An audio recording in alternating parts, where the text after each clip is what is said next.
punches. Yo, yo, yo. Welcome to another episode of Frenzy Freestyle Sundays. Okay. How you doing, sir?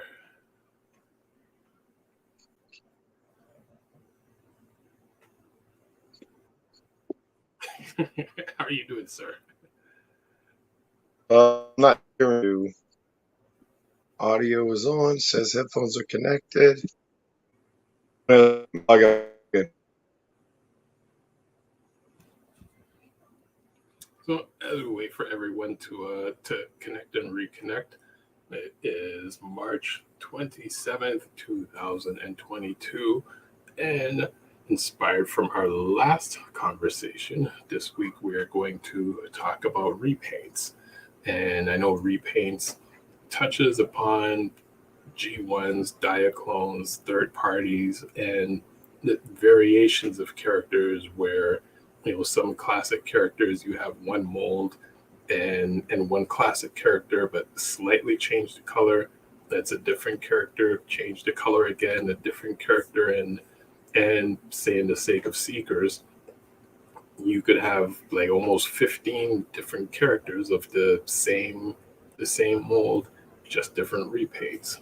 So we'll touch upon that, and and we'll also speak in all the various news and reviews from within the world of Transformers.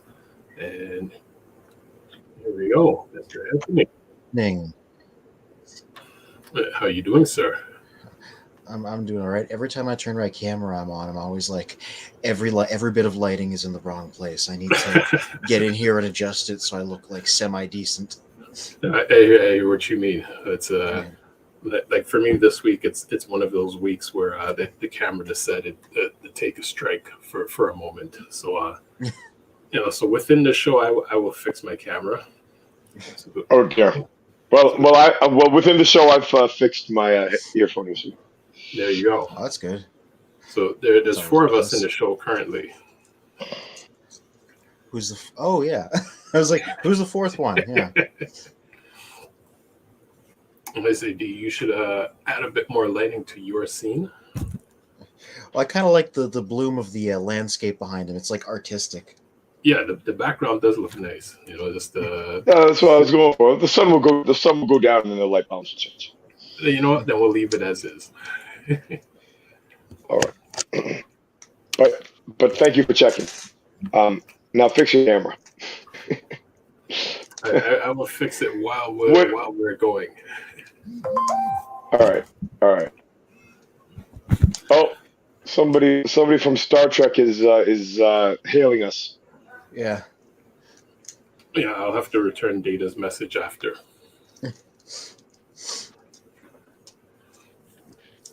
So, guys, what's up? I'm extremely burned out. You guys are painting? Well, I have actually been again. Because, You're painting again. Yeah. Over top of what you already painted. It doesn't seem efficient. I actually have been, because I invested in some Gundam markers recently. I've been using them to touch up figures. So, joking aside, I love the idea. You remember the stuff that I showed you that I had customized? Yeah. I think I told you I used markers. They weren't Gundam markers, but they were just different color permanent markers. So, so I'm excited about trying exactly that. Because, paint is a whole mess. But if you could do it all with markers. Yeah, like a lot of the Gundam markers tend to be the same shades as the color schemes on Transformers already, which is why they make good choices. So I've been like mostly patching like little missing bits of paint on figures and adding little things, and it's like the easiest possible thing. Yeah, that's awesome. One I had on my desk, which is like the tiniest example that you wouldn't even be able to tell. Try and get this guy nice and close here. The premium finished version of Bumblebee. The tiny little silver thing in his forehead wasn't painted on the original release. I just added it in with a little bit of Gundam marker and just really carefully added it, and just little bits like that. Yeah. Like, look, I've even got just an example I can share as well.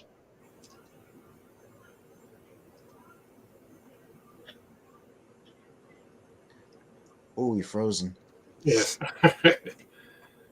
It's going to be one of those shows. Mm-hmm. And While we wait for examples,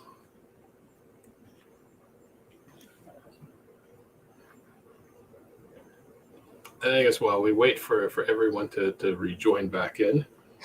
I think my cat might have kicked me, actually. I figured that's what happened. You see, I was away, right?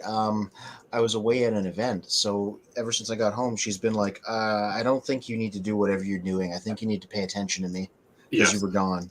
The cats do tend to do that. Like, as soon as they sense you're even near the door, like they're already at the door, and they're like, "You pay attention to me now. Like nothing else matters."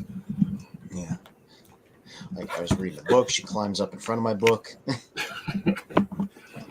Which there was I think it was I believe it was on YouTube, like kind of one of those funny college skits where if a person had played the role of a cat, so it's like, you have like your roommate chilling and you bring a friend over, the roommate suddenly hides around the corner, kind of like peeking to see if the person's gone yet. Like they'll just, then the roommate just jumps on the table and just knocks everything over. Yeah, that seems accurate. Yeah.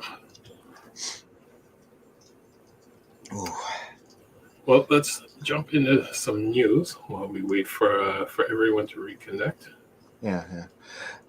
I will say I'm very burned out today. I'm gonna need to be taking direction. No worries. Oh, hey, look who it is. It's not Starscream, but it's very close. That's Starscream. Yes, very close. Yeah. Golden Disc Collection Deluxe Pterosaur. Nobody can get this guy right now. Hopefully he's gonna get a reissue in Buzzworthy Bumblebee, because he was on Amazon and then he was snapped up really quick because he's an essential member of the Beast Wars cast, and they made him as an exclusive instead of a mass release guy. And you have this character? Yeah. That's my review. Where is he? He's on the shelf right now. Yeah. It's the original.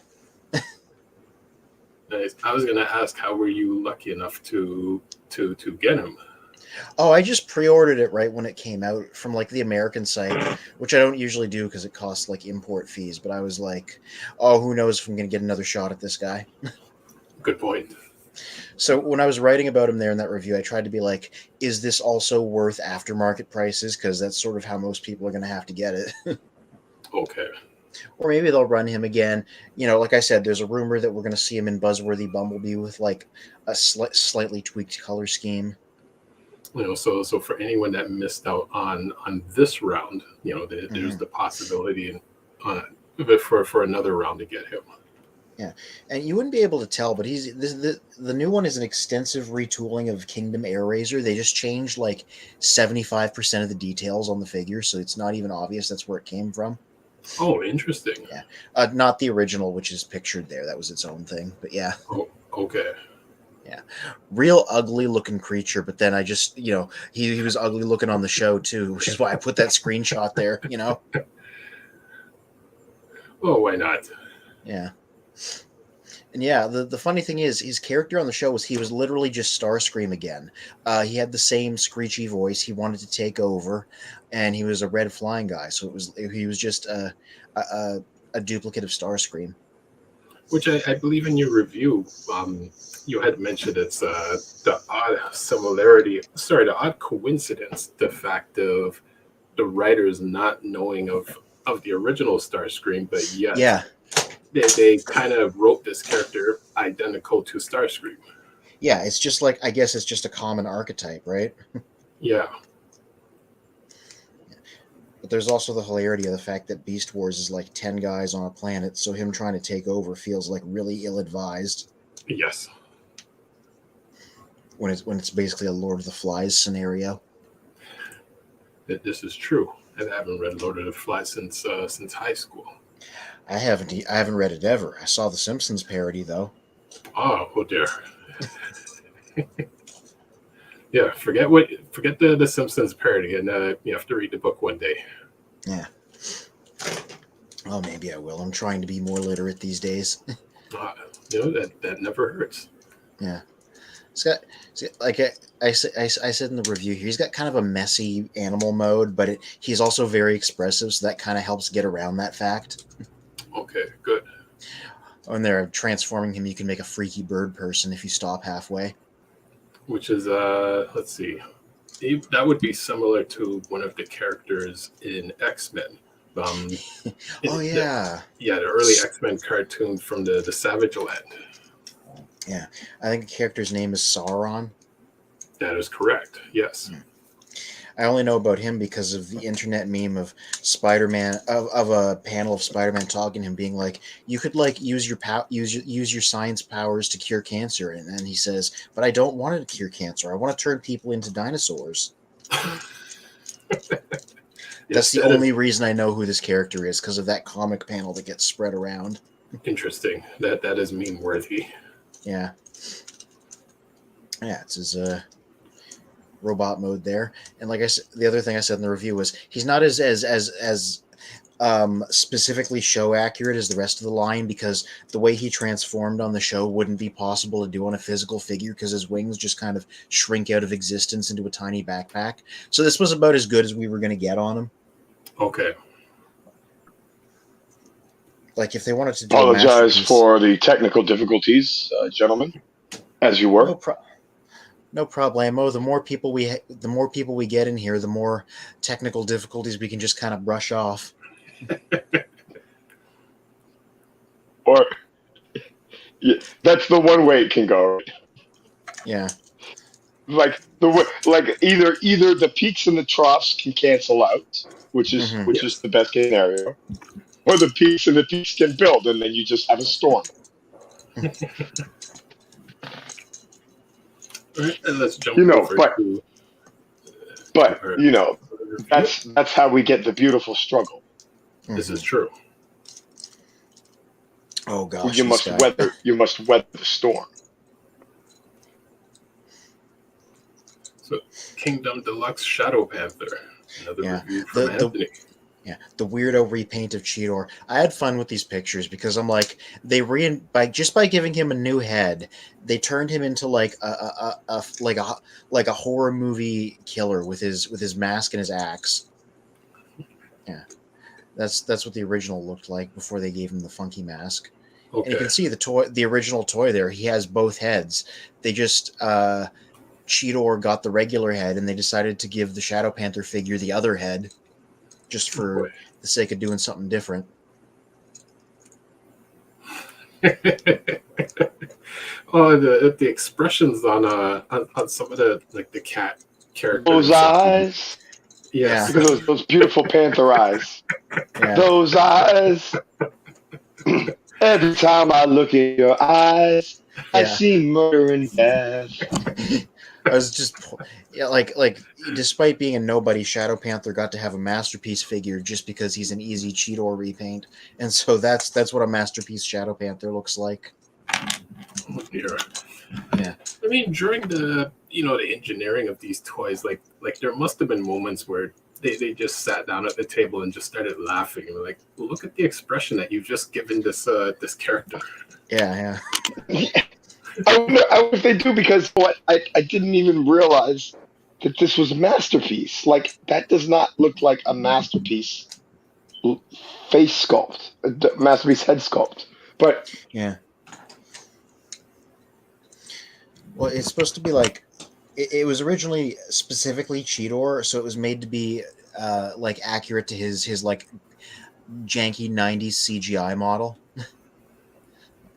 Got it. But yeah, this is the Kingdom one, which is just a weirdo, just like a real weirdo. Then the other evil cat repaint is Mutant Megatron. Same head, right? Because they're based off of the same design, just filtered through slightly different aesthetics. Yeah, I'm like, where's the pictures where I leaned into the whole horror movie killer thing? Because it's coming eventually. Okay. Yeah, there. Yeah, that is quite a picture. Yeah. There's more later on. I Oh, think. just like is this act sort of like the Stormbreaker? Yeah, a little bit. Yeah, here we go. See, like, Yeah, the lighting's perfect. Like that's a horror movie waiting to happen. yeah, I made a short multi-panel comic here, so just keep scrolling. Oh, nice. That's hilarious. This is cool. Nice. Well done. Well done. The caption I put at the end was, "This is why they didn't put Shadow Panther on the cartoon."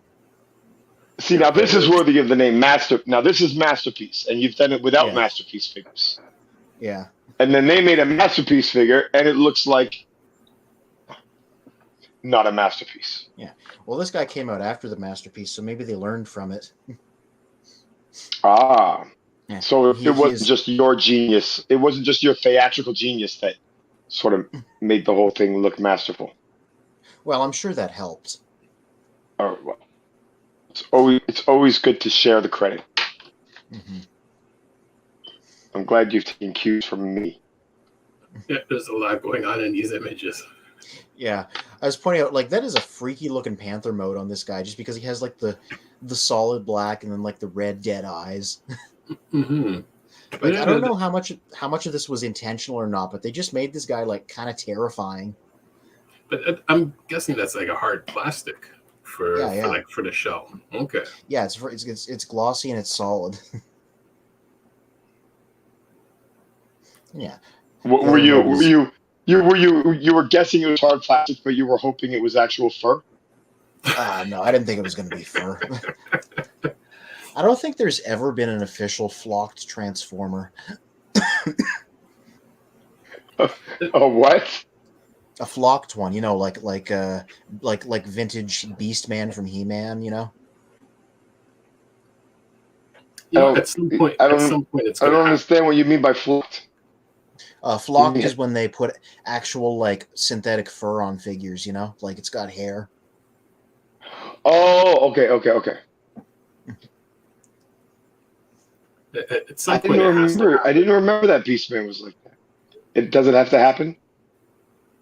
Well, Yeah, I mean, I watch this podcast where every week they so that they're going to make something extraordinary happen in Transformers. So maybe you have an idea you want to announce. Have you heard of a secret reveal when I don't know what channel gets I don't know what number of Patreon subscribers? Maybe we'll mention that, halfway through the show. Ooh. Yeah, I just put him with the other like weird Gothic Kingdom figures because it was a trend, apparently. Cool. Rusty cars and skeletons and cryptid panthers. But all the reviews that you can check out on childrenofprimus.com/news and reviews. Yeah, the other people in those pictures, I did write-ups on all of them. So the Sparkless Bot and Kingdom Vertebrake and the original Cheator that met his poor fate earlier, and Kingdom Ravage, who is not Shadow Panther. They're all up there under news and reviews. I've definitely crossed the 100 mark at this point in terms of how many are up there. So there's a pretty extensive backlog. That's a good... that's a good achievement. Yeah. Oh yeah. Despite the logo here, I'm pretty sure this this was a brand. This was like an investor event, so I don't think we really got any news out of this outside of the fact that, yep, we're still making a movie. It's still coming out June 2023. Okay. Which I realized, I think the last week and the week before we skipped on any of the information that you had related to the movie. Yeah. Well, no, there isn't much of anything new just because it's been delayed, right? Right. Like, it's going to be a long time before we see any trailers or whatever. Though insiders said that it's probably good it was delayed because it was on a weirdly quick turnaround schedule based on how movies usually go. Okay. Well, as they said here, that Hasbro held their first ever Ignite event which is the Innovation Showcase 2022 for retailers and investors to highlight what's coming for years 2022 and 2023. And among the highlights was the Transformers franchise. And speaking to the audience, Jenny Whitlock, Vice President, Global Franchise Strategy and Management, stated that the plans are underway for Transformers Rise of the Beast and include a slide with the movie title against an Aztec backdrop. So we're partnering with E1 Paramount and a visionary new director to bring to life a Transformers story like you've never seen. Yeah, and it's a follow-up to Bumblebee. So it was kind of a whole lot of like nothing new. You know, it's still coming. They've finished filming it. Presumably, it's in post-production. Probably a while before we're going to see anything new from it, other than those like behind-the-scenes photos that were shared on socials at one point. Like we've never seen. Mm-hmm. And here we go. HobbyLink Japan sponsor news. Pre-order slots open for TLK Optimus Prime DX and a few other characters. Yeah, I think that's one of those big 3A figures, you know, where it's just like a non-transforming action figure, but it's like super expensive because it's like hyper detailed. Right. Yeah. It's a nice looking design though, like it is. So, you know, like if you got the scratch for something like that, and you know, by all means, I've heard good things about this whole line. They're just always been too rich for my blood. Like they've made a bunch of the Bumblebee characters, you know. Okay. And about how tall are these figures? There's like two scales to them. There's a smaller, because a lot of them get two releases. There's a smaller scale that's closer to like 6 inches, and then there's like a bigger scale that I think is like closer to 12 inches. Okay. This guy's a DX one, so he's probably one of the big ones. Okay. And let's jump over to Hasbro now has a Transformer that turns into an Autobot symbol and a cat that turns into a cat lady. Oh, they're burying the most interesting one here. There's one that changes into a laser pistol, and its robot mode looks like Kremzeek. Wow, okay. Yeah. It's because these are new BotBots, because the show just came out, right? Apparently the show premiered this weekend on Netflix. Oh, okay. Yeah. I haven't, like, watched it, but I don't think I will, but, like, I've heard from other people that have watched it, and they're like, yeah, it's all right. Like, it's a little kid's show, so, you know. Right. It's one of those, but, like, it's well put together for one of those. It's just, it is the premise from the toy line, which is just, like, a bunch of stuff in a mall gets animated by an Allspark surge, you know, okay. like in the Bay movies. And it's just them goofing around after hours and having problems and stuff, you know, like. Well, speaking of which, yeah, there they are. Yeah, I wonder if one of these, because there's some wild designs this time around. There's like a grasshopper that turns into a person. There's one that's a laser pistol. What are these called? I lost connection. I just got connected again. What are these? Oh, BotBots. They've been around for a while. Okay, it's BotBots. Yeah. You know, just the way I cut in, and just the way you described it, of the premise of the show, Spin, you'll know what this is. It reminded, for obvious reasons, but pretty far afield. It reminds me of the premise of today's special. Oh yeah, I remember that. I watched that when I was. You remember that show? Too. Yeah, like the mannequin that came to life and stuff. And right. So they're in a store. They're in a store after hours having misadventures. Yeah, and that's just what BotBots is apparently. You know, from the people that have actually watched it. So sounds like IP infringement to me. Yeah, I mean, was it a special Canadian? I want to say it was specifically Canadian, but I can't confirm. I believe so. I think I think it's Canadian. Yeah, it's just so. Listen, I've heard the name BotBots, and like just by the name and the logo, I could tell like, oh, I'm not interested. Yeah. But this is the first time I'm seeing what they look like and hearing the premise of the show, and I'm like, that's cute. I wish I had a baby to buy them for. Yeah. Like that, they've been out. Like I said, they've existed for a while, and like sometimes they'll come in big multi packs. Sometimes they're blind pack. They're just like a few inches tall. Yeah, it's just it's a neat little line for like the Rescue Bots crowd, but also people that like the blind packed stuff because they're about the same size and complexity as those. But they do transform. Yeah, they do transform. The ones in that picture there's some in their robot mode, some in their alternate mode. The robot modes are a bit abstract because What they're is the going for like a wolf? What does that cartoony look. wolf turn into? Just like a robot, so it's a little beast former. Okay, I want the wolf and the cobra so far, and the Yeah. vacuum cleaner. Like I said, I don't know if they got a picture of it here, but there's one that changes into a laser. Spin. You get to pick 3 from this picture. What do you pick? Well, let me see. As I'm fixing my camera, I'm picking the dog on the far right because it reminds me of the littlest hobo. Let's see. The hand is kind of The dog? interesting. You're talking about the wolf? Yeah, the wolf. Okay. Yeah, the hand kind of has a monster's feel to it. Oh yeah, absolutely. And the third character, I'll take the snake. Yeah. So 2 of them were the same as me. Cool. The only difference is you picked the hand Yeah. over the vacuum cleaner. All right, Anthony. I want the Grasshopper Man because it's Common Rider. The piece of meat because I think that's funny, and yeah, just a steak One more. that changes into a robot. One more.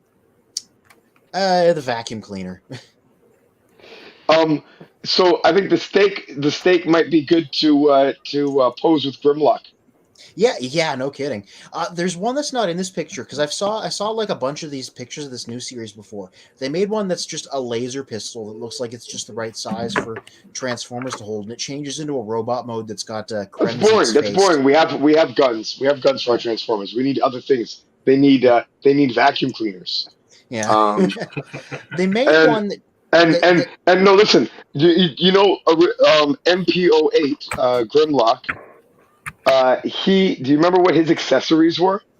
Yeah, he came with like a drinks tray. And an apron. Yeah, and an apron. From season 2. So you can put the steak on it on this tray. That would be so hilarious. Mm-hmm. Yeah, this isn't the first time because like the previous series of BotBots had a rubber ducky transformer, and Oh gosh. there was a running joke on Beast Wars. Yeah. Rubber ducky. Yeah, there was a running joke on Beast Wars that because Megatron would sit in an Energon jacuzzi sometimes, and he'd have a rubber duck floating around. Oh gosh. So when the Kingdom Beast Wars Megatron came out, everybody was trying to find the rubber duck bot to give to him as an accessory. Like that was the one that was in demand. Spin. Do you ever feel like you and I are on a Transformers podcast with Ernie and Bert? That would be funny. Which one who gets to be Ernie and who gets to be Bert? So do you want to tell him, Spin, or should we make God. him guess? We'll make him guess. All right. I think I'm Ernie and I think Orlotti's Bert.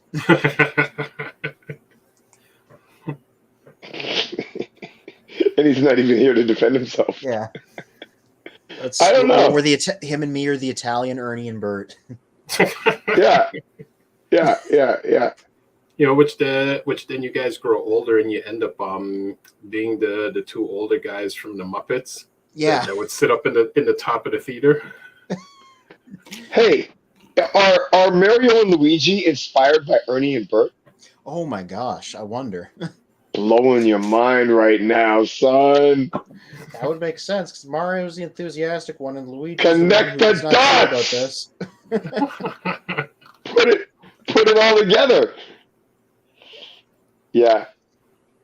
I get. I this joke backfired because as much as it popped into my mind as a way to make fun of Orlotti and Anthony, I realize, Spin, that you're actually Bert.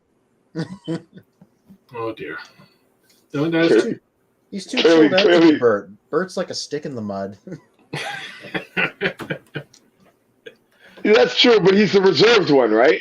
Yeah, that is true. I'm Ernie. Yeah, no, it's true. It's true. We're not. It's you guys. You guys are Ernie and Bert. We're not. Thank you for bringing me back to reality. I was getting a little worried. Well, a bit more news. Spin and I are Picard and Cisco. Nice. As you were, gentlemen. Yes. So, Yeah. BTS This is just news? like this is just like non-Transformers listings from Right. Big Bad Toy Store. I don't know what the deal is with those Evangelion lobsters that they're doing. Like, it's just lobsters in the colors of Evangelion robots. I don't know. Remind us, Anthony. What is Evangelion? Well, it's on Netflix now. It's an anime from the 90s that was like really like important to the genre. It's like, you know, kids piloting robots to stop aliens from invading, but it gets like weird and psychological. Oh, that sounds cool. Yeah. Because I only know about it from the Evangelion Prime paints. I didn't even know that it was pronounced that way, and I'm just like, I don't get it. What's the point? Yeah, it was a show, and then they did a movie, and there's been a few more movies recently. The whole thing's up on Netflix. It's like one of the more important, popular ones. Like, it's no Gundam, but it's like it's So close. you sound like you're not personally enthusiastic about it, even though it's canon. Oh, Is that because you're not into the genre? no, I mean, I'm not too knowledgeable about the genre, but like I watched Evangelion a couple times. I haven't watched some of the new movies, but like I kept up with the show. Okay, so you liked it enough to watch it. Yeah. It's dark and weird. Like, it starts out normal, but like it kind of goes off the deep end, but like on purpose. Isn't that good? Doesn't that describe Children of Primus? Children of Primus, the Neon Genesis Evangelion of Transformers shows. Let's have people chew on what that means exactly. Nice. Yeah, it's a bit of a mouthful, so to speak. That's what she said. Is Oladi's line. I just said it for him because he's not here. Oh, yeah. Dinobot Sludge, the next one in the Dinobots line. Oh, yeah, because he got box pictures now, so you get to have a look at his artwork. Looks nice. Yeah. Just a humongous slab of a Brontosaurus. When I was a little kid, Brontosauruses were my favorite dinosaurs, so this is the one that's most interesting to me. Although Yeah, I mean, he was mine too. My favorite too, and then they stopped existing. I think they exist again. They had stopped existing a long time ago. Yeah. Oh. And they existed. Then they stopped existing. Then they existed again. Oh, I'm talking about like the paleontological concept of them. I think they're so back. Am I. Okay. Good. Well, originally I was talking about when they became oil. Yeah. And then after, when they became invented as a concept, and then uninvented, and then reinvented, which is what you said, kid. God, there's an old like post I saw somewhere on the internet where the caption is like, even in the false self, a reflection of the true self remains. And they're talking about pictures about how dinosaurs died and became oil, and that oil got shaped into toys of dinosaurs.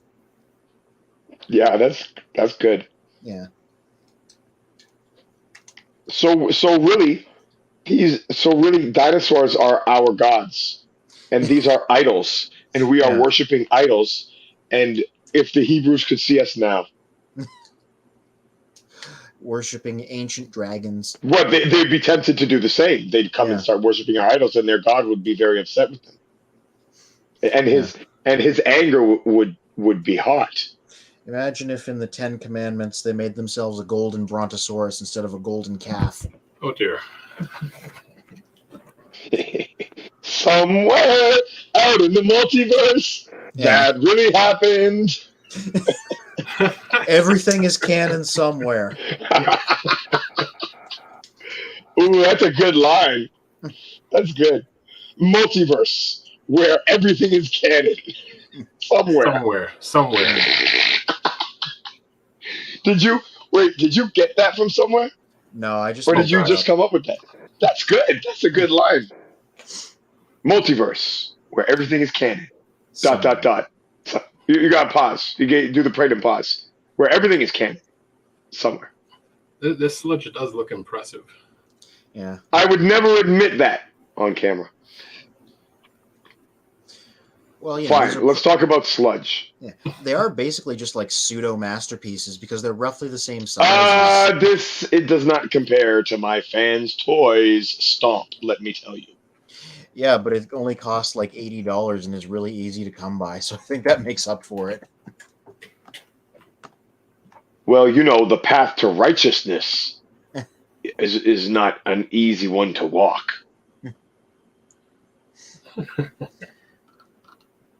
He who has, but as Sludge would agree, yeah, only the strong survive.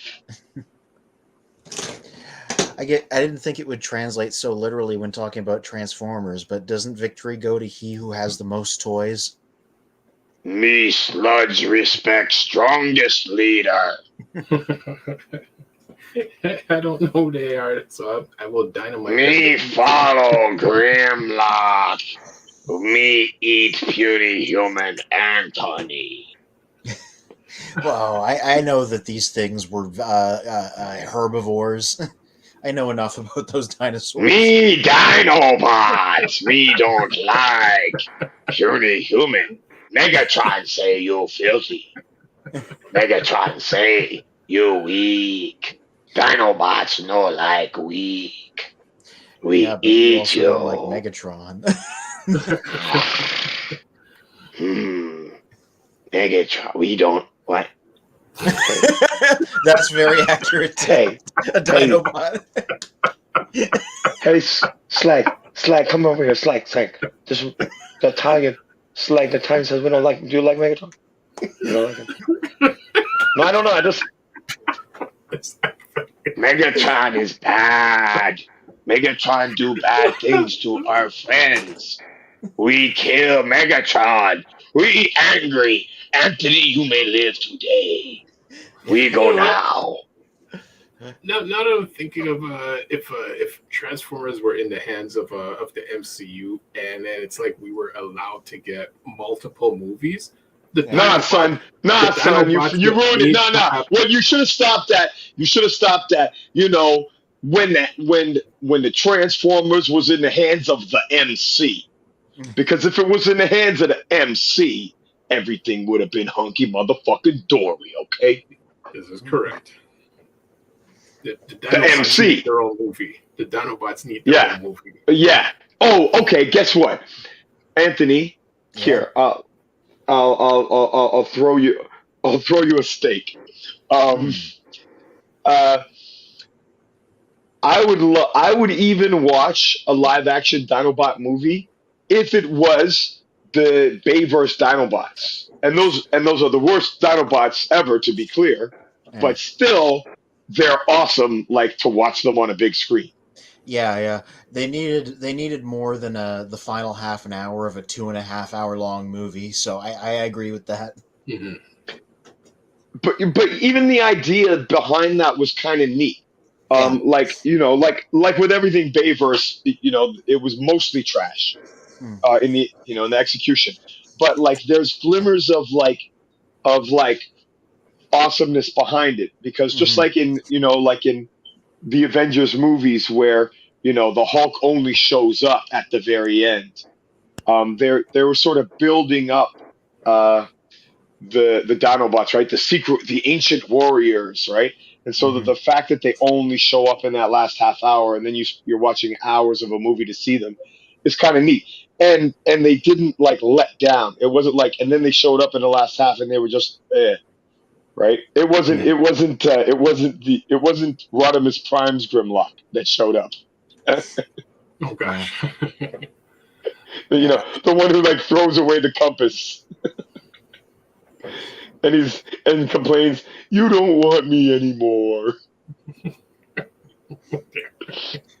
I just think about how I liked how the Bayverse ones were so ancient. They had like lichen and moss and like rust and stuff on them, and how I just thought it was just like there were some great designs. I thought, just in isolation. Yes. Yeah. Definitely elements of the design and the way they communicated the scale in the film Yeah. You know, like they were, you know, I guess if not Titan class, maybe Commander class, as we Yeah. would now say, you know, anachronistically. But remember, everything is canon in the multiverse. Yeah. Yes. So we had this conversation before the film came out in an alternate scenario. But just the way, so Optimus Prime riding Grimlock is just what I wanted to say. So imagine if you had like a G1 Grimlock. Could you conceptualize a G1 Grimlock big enough for Prime to ride? Does that make sense in G1 universe? That would be terrifying considering how G1 Grimlock is in terms of his like dangerous, not terribly bright personality. Mm-hmm. Uh, I mean, I could see it. Well, yeah, Wheelie already rides him in the movie, so just like, you know, Photoshop Optimus into Wheelie's place and just imagine the scale has expanded. no, but it looks like, but it's trash Yeah. because you know that it would look like, you know, that's like Ultra Magnus picking up the Constructicons because just think about a semi truck transforms into a robot. You think about how tall that is, right? That's like what, 3 stories tall. Yeah. Um, and then you think about a T Rex, right? T Rex is you know, he can't ride that guy. Like that's about T Rex is a big dog to that size humanoid. A big dog. Yeah, Well, what is the height of a T-Rex? I have to look that up. like even if it's a bear, even if it's like this, even if he's a little bigger, because we need, because in universe we need actually Grimlock to be bigger than Prime, right? But you Right. can't have the dinosaur so big that it like makes no sense next to a truck. So what that would mean is that the scale of the biggest you could possibly make the T Rex for it to like be anything close to bigger but within scale of the bones that exist. What that would mean is that Grimlock would transform into a robot that would scale next to Prime in the same way as a bear would scale next to a human. So and like a bear might be big enough for you to ride, but not really. Well, interesting. Looking up the height of a T-Rex, it's 40 feet. Yeah, but is that like foot to head or is that tail to head? Let's see. That's a good question. Yeah, that is a good question. Yeah, because if it's tail to head, then there's then it's like that's why I said it's like a dog. But if Right. it's head to toe, then how tall? I said a 3-story building. So how tall is a 3-story building? Is that 40 feet? Well, let's see. Yeah, according to the image, it's actually from tail to head. So height-wise, it's only about So it's a 30. dog. Yeah, it's not that small. It's about 17 feet. Yeah, but Optimus Prime. So now, how tall is a 3-story building? 40 feet. Yeah, between 33 and 40 feet, according to my Boom. searches. Right. Boom. Okay, so let's make it the lowest possible, 33 feet. So that's a big dog. Optimus Prime is 33 feet, and Grimlock's head, the height, is 17 feet. So he's like a Great Dane. Which then, looking at Sludge in dinosaur mode, his height would be the same height as Optimus. Yeah. Yeah, so he works as like bigger, so that like it would make sense that the Dinobots, if they were dinosaur scale, would like wreak a little bit of havoc in the arc. But a T Rex, not really. A T Rex next to a truck, that turned into a robot. The T Rex is not really much. It's like a big dog compared to a man. It's like, okay, it's a threat, but it's not. It's not a dinosaur compared to a man. Which, I mean, Right. then we start getting into the scale comparisons of how what was the size of the arc to allow to allow the Dinobots and a truck, or the No, the real Prime. scandal, the real scandal Mhm. that it gets us to is we all know that as per Primus's commandments, the Ark was filled with one male and one female Autobot. And those female Autobots were kept in the kitchen for all of G1, such that you never saw them. Jazz's wife and Cliffjumper's wife and all their counterparts were just in the cellar somewhere, and you never saw them. That's gender politics in the 80s. Yeah, that is exactly it. Look at Anthony doesn't even. I thought Anthony was like, "That's absurd, Damon. This is not even funny. Why are you making a joke?" And then he's like, "Well, yeah, I guess gender politics in the '80s pretty accurate." I don't know if it sounds funny. It's just like that's what it was like. I'm saying, real, not What do you exactly expect? known for, yeah. What do you expect? Have you ever seen a Burt Reynolds film? Have you ever seen a latter day James Bond? Was that the Roger Moore era? Latter Day? Do you mean Latter Day? Yeah, whatever they were doing in the 80s. The Latter Day means more recent. Yeah.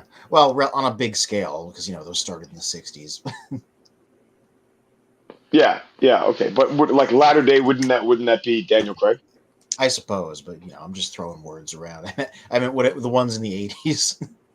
Yeah, okay. Anyway, but you said Roger Moore in the 80s?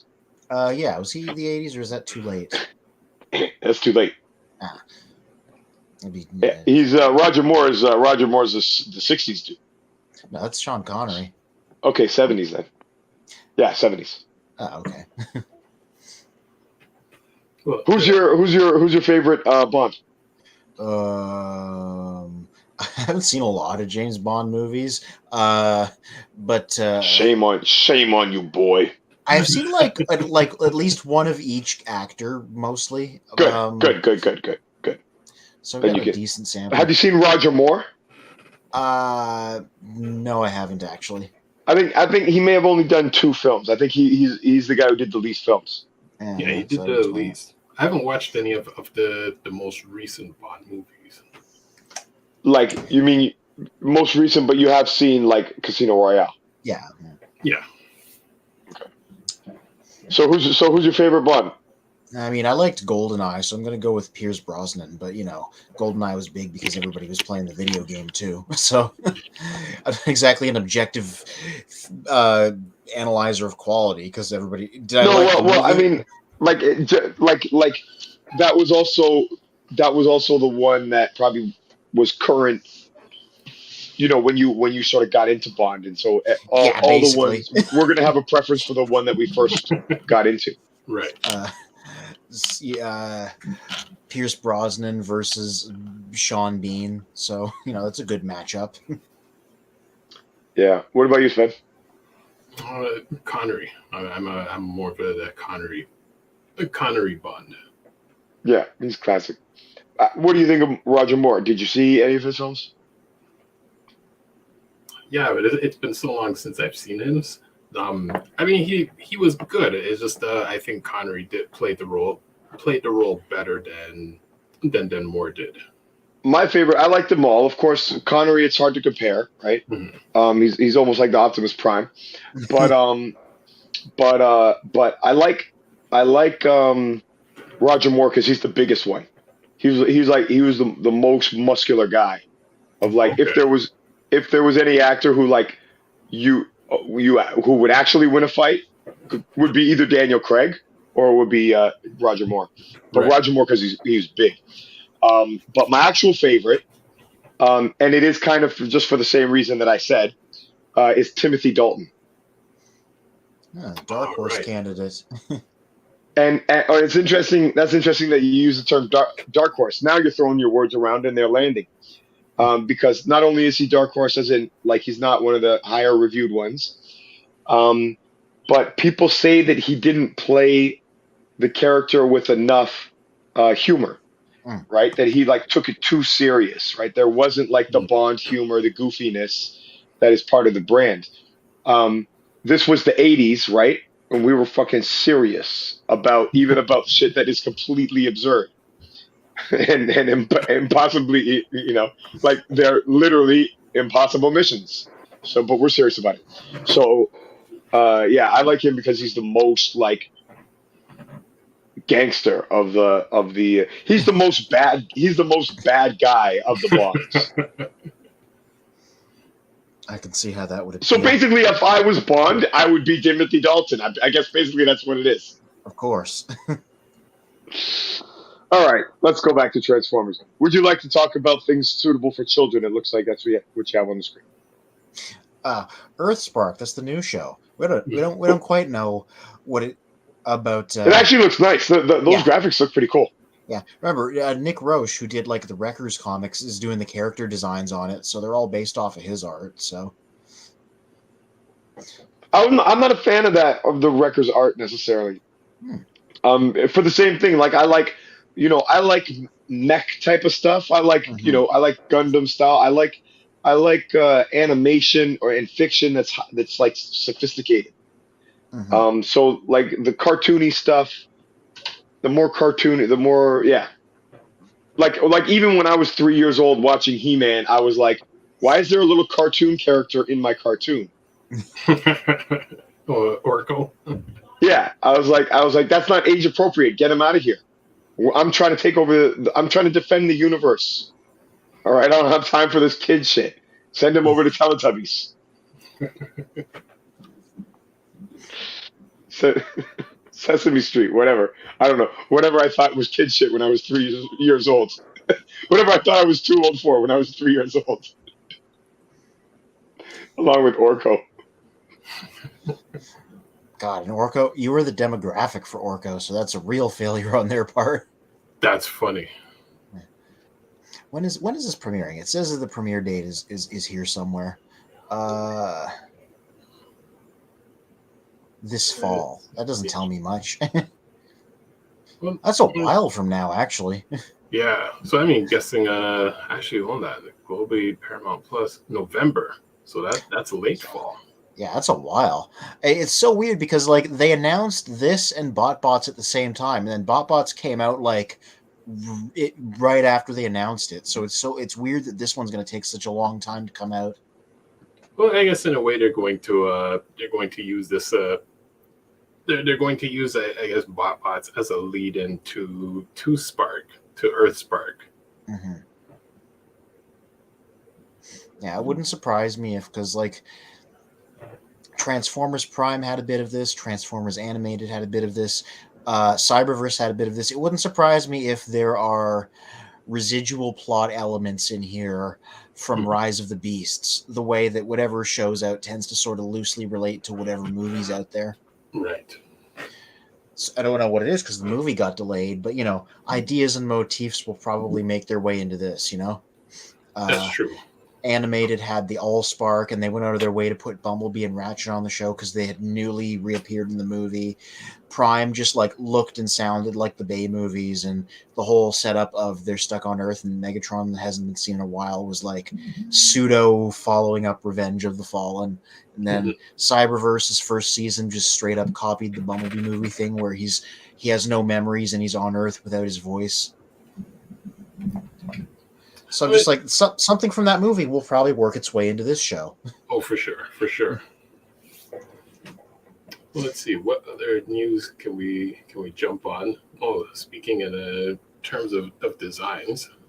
Oh, yeah. Is this more Cyberverse Dinobots? Yes. Oh, I like that. That looks cool. Yeah, good. It's a good show, and a lot of it has to do with the fact that they come up with a lot of good character designs. Yeah. And the Dinobots in particular, like they didn't even reinvent the wheel. They just took the G1 designs and just kind of adapted them slightly to fit the show's art style, and that's about it. Mm-hmm. It's beautiful. I love that. It's like what other? It's almost like the latest Spider-Man, the Multiverse concept where you just Into the take a Spider-Verse? Spider-Man. Yeah, yeah. Where you take a Spider-Man from a different area of the multiverse, pop him in here. Now he looks out of place. He looks different, right? Yeah. But there's a way to have Spider-Man who looks exactly like Spider-Man in that universe. And so here Mhm. you have the Dinobots looks exactly like the Dinobots we know, right? Like you don't need to guess what character it is. It's not an homage to the character. It's kind of like it, right? It's exactly the character, but in a whole different art style. Yeah. Hmm. So it's pretty cool. And that's kind of like, oh, another neat example of this is the samurai transformers that are made by Iron Factory in Legend Scale that we talked about last week. So they've got like a Cyclonus who is a samurai. They've got a Grapple coming out who's a samurai. So it's like you recognize the character instantly, but it's in a whole different universe, right? In the Yeah. samurai universe. So anyway, back to the show.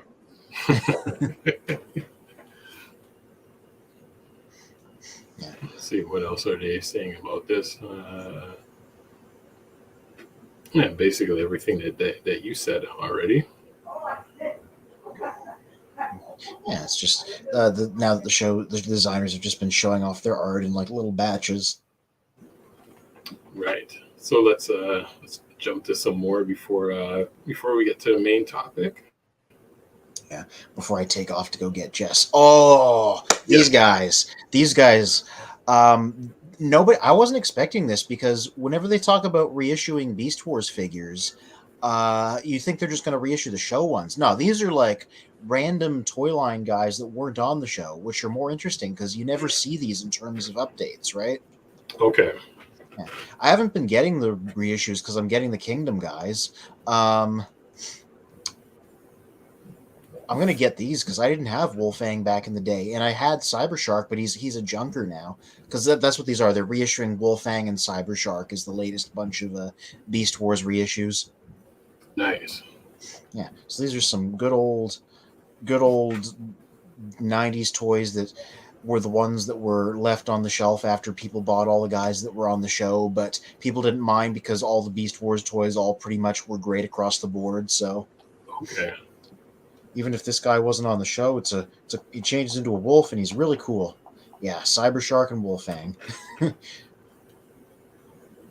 Cybershark was a hammerhead shark and he just had the craziest head sculpt with like giant gnashing teeth, and it was just so 90s. Nice. Let's see an image of Cybershark. Yeah, I bet if you click through to the news post, they probably have images of all of them. Yeah. Is Cybershark? I want to see. Is that the one that KFC did a version of? The third-party version. I wouldn't They think did. so. They did some kind of. They did a shark that's a transformer, and it wasn't a Sharkticon, so I never knew what it was from. Well, let's see. There he is. There he is. Oh no, Yeah. it doesn't look like that. Yeah, this guy was a great figure. That face. Can we zoom in on that? Can you make it bigger?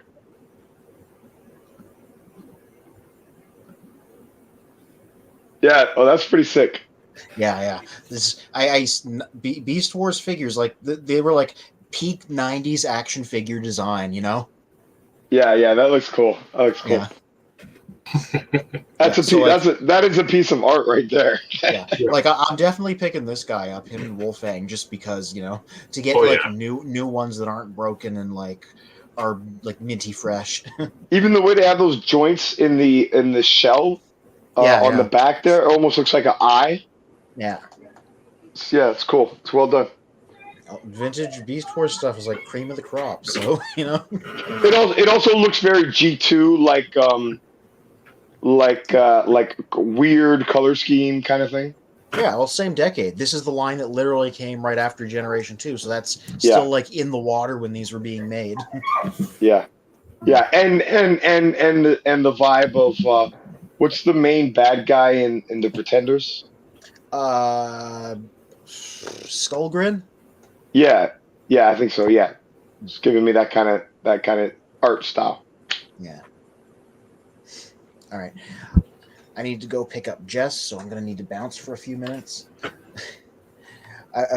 Y'all can appreciate these Beast Wars toys while I'm out. Cool. Well, Calvin is in the chat section, and he did mention that these Beast Wars are Walmart exclusive. Yeah, the whole line is, but they're really easy to get, unlike most Walmart exclusives. You go there right now, there's a shelf full of all the other reissues they've been doing, so they're nice and easy to grab. Got it. Yeah, it's so far it's just been TV show characters that've been getting reissued, so that's why these guys were such a like pleasant surprise. Okay. All right. We'll take a break. Yeah. And I'll see you in a little bit. yes. Well, Professor D, are you still on the line? Oh, here. Calvin, if you're in the comments, why don't you come on the show? It seems to be one of those shows. His mic and camera is has tech issues at the moment, so I know they got it out for us. They got it out for us, son. They got it out for us. Come on, man. This can't be coincidence. This is too much. Guys, as tech savvy as we are.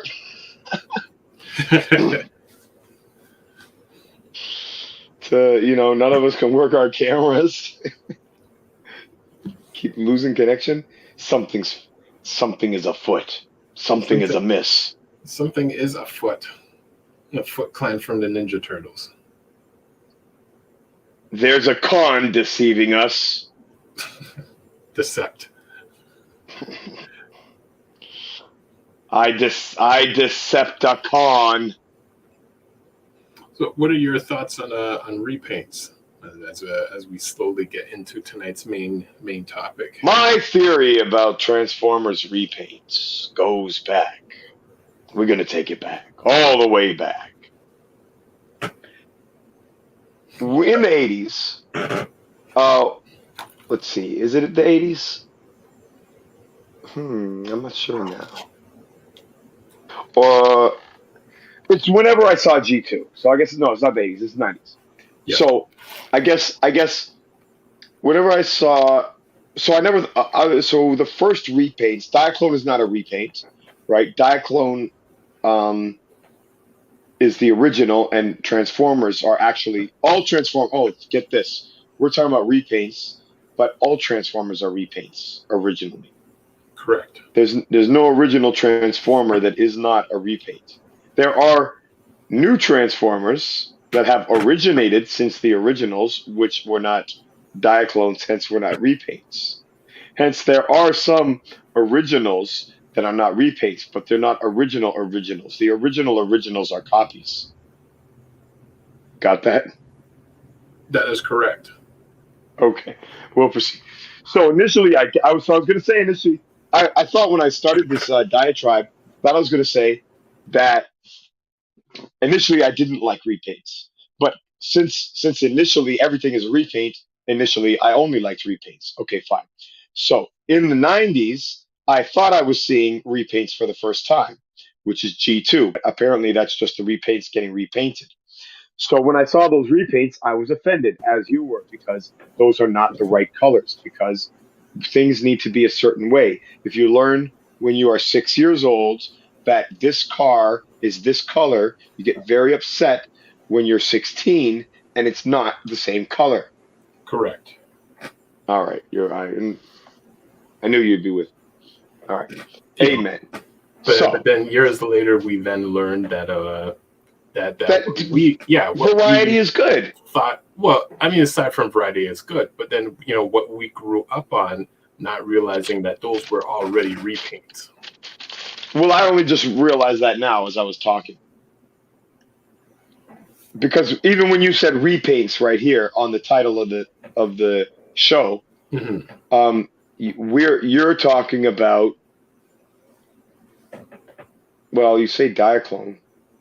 But so here's the next level of repaints. So now when we are collecting Transformers in Masterpiece, I think it started in Yes, I think it started in Masterpiece. Anthony could correct me if I'm wrong, but Mhm. I know about it at least beginning in Masterpiece, where we'll get the first Masterpiece figure that comes out. For instance, you got Sideswipe up there, right? So you have the Sideswipe. Imagine it's the MP, and then you have the Tiger Track repaint. Now that Tiger Track repaint is the repaint. The original figure of the Masterpiece is not the repaint. But that's ironic because, with respect to the picture on the screen, the yellow one is the original, and Right. the red one is the repaint. That's So correct. even though I've just said the same thing about 4 times, and I shouted at anybody on the show for doing that, my mind is blown. I guess here's where my mind is blown. Just one more thing is that so now X Transbots, a third party company, is going crazy with the repaints. Like they're releasing teasers for all these Diaclone colors of Autobots that they've done before. Okay. And like if you asked me when I started collecting Masterpiece in 2015 if I would be tempted to buy G2 colors or Diaclone colors, I would say don't be silly. I just need my ARC crew and I'm good. Right. But now when you see them, I'm like, ooh, look, it's a red truck. I only have the green truck. I need the yellow and the red truck also. Hmm. Why? Because I want more trucks. Yes. All right, so that's the end of my diatribe. That's what I think about repaints for the week. All right. What do you and how do you feel about any or all of that?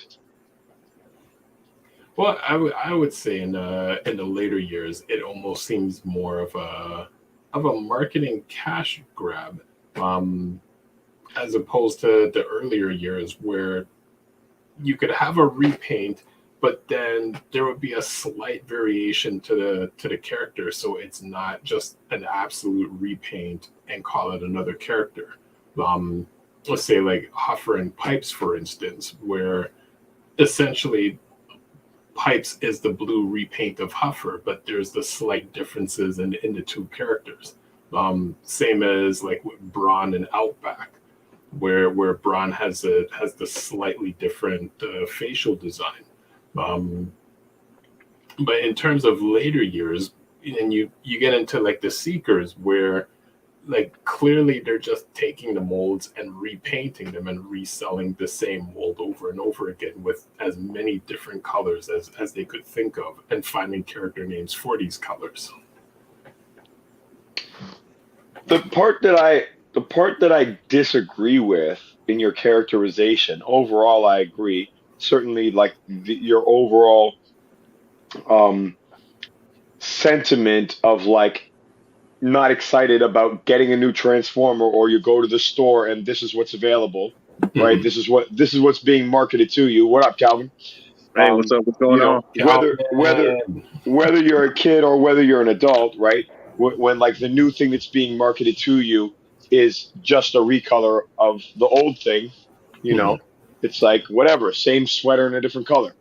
Um, but the part of your characterization that I have to take issue with is the sense in which it was different from the start, which it wasn't. Look at the cassettes, Rumble and Frenzy. Right. Look at um, like the variations that you're talking about with like a little different in the head sculpt. Um, to me, as a kid, when I had those figures, that wasn't enough for me. Like it felt like the same figure. Like I want a new Transformer to me was new engineering. If it didn't have new engineering, it was like the same character. Um, even okay, so where I'll add one more nuance and then throw to you guys. See what you think, and Calvin, if you want to jump in.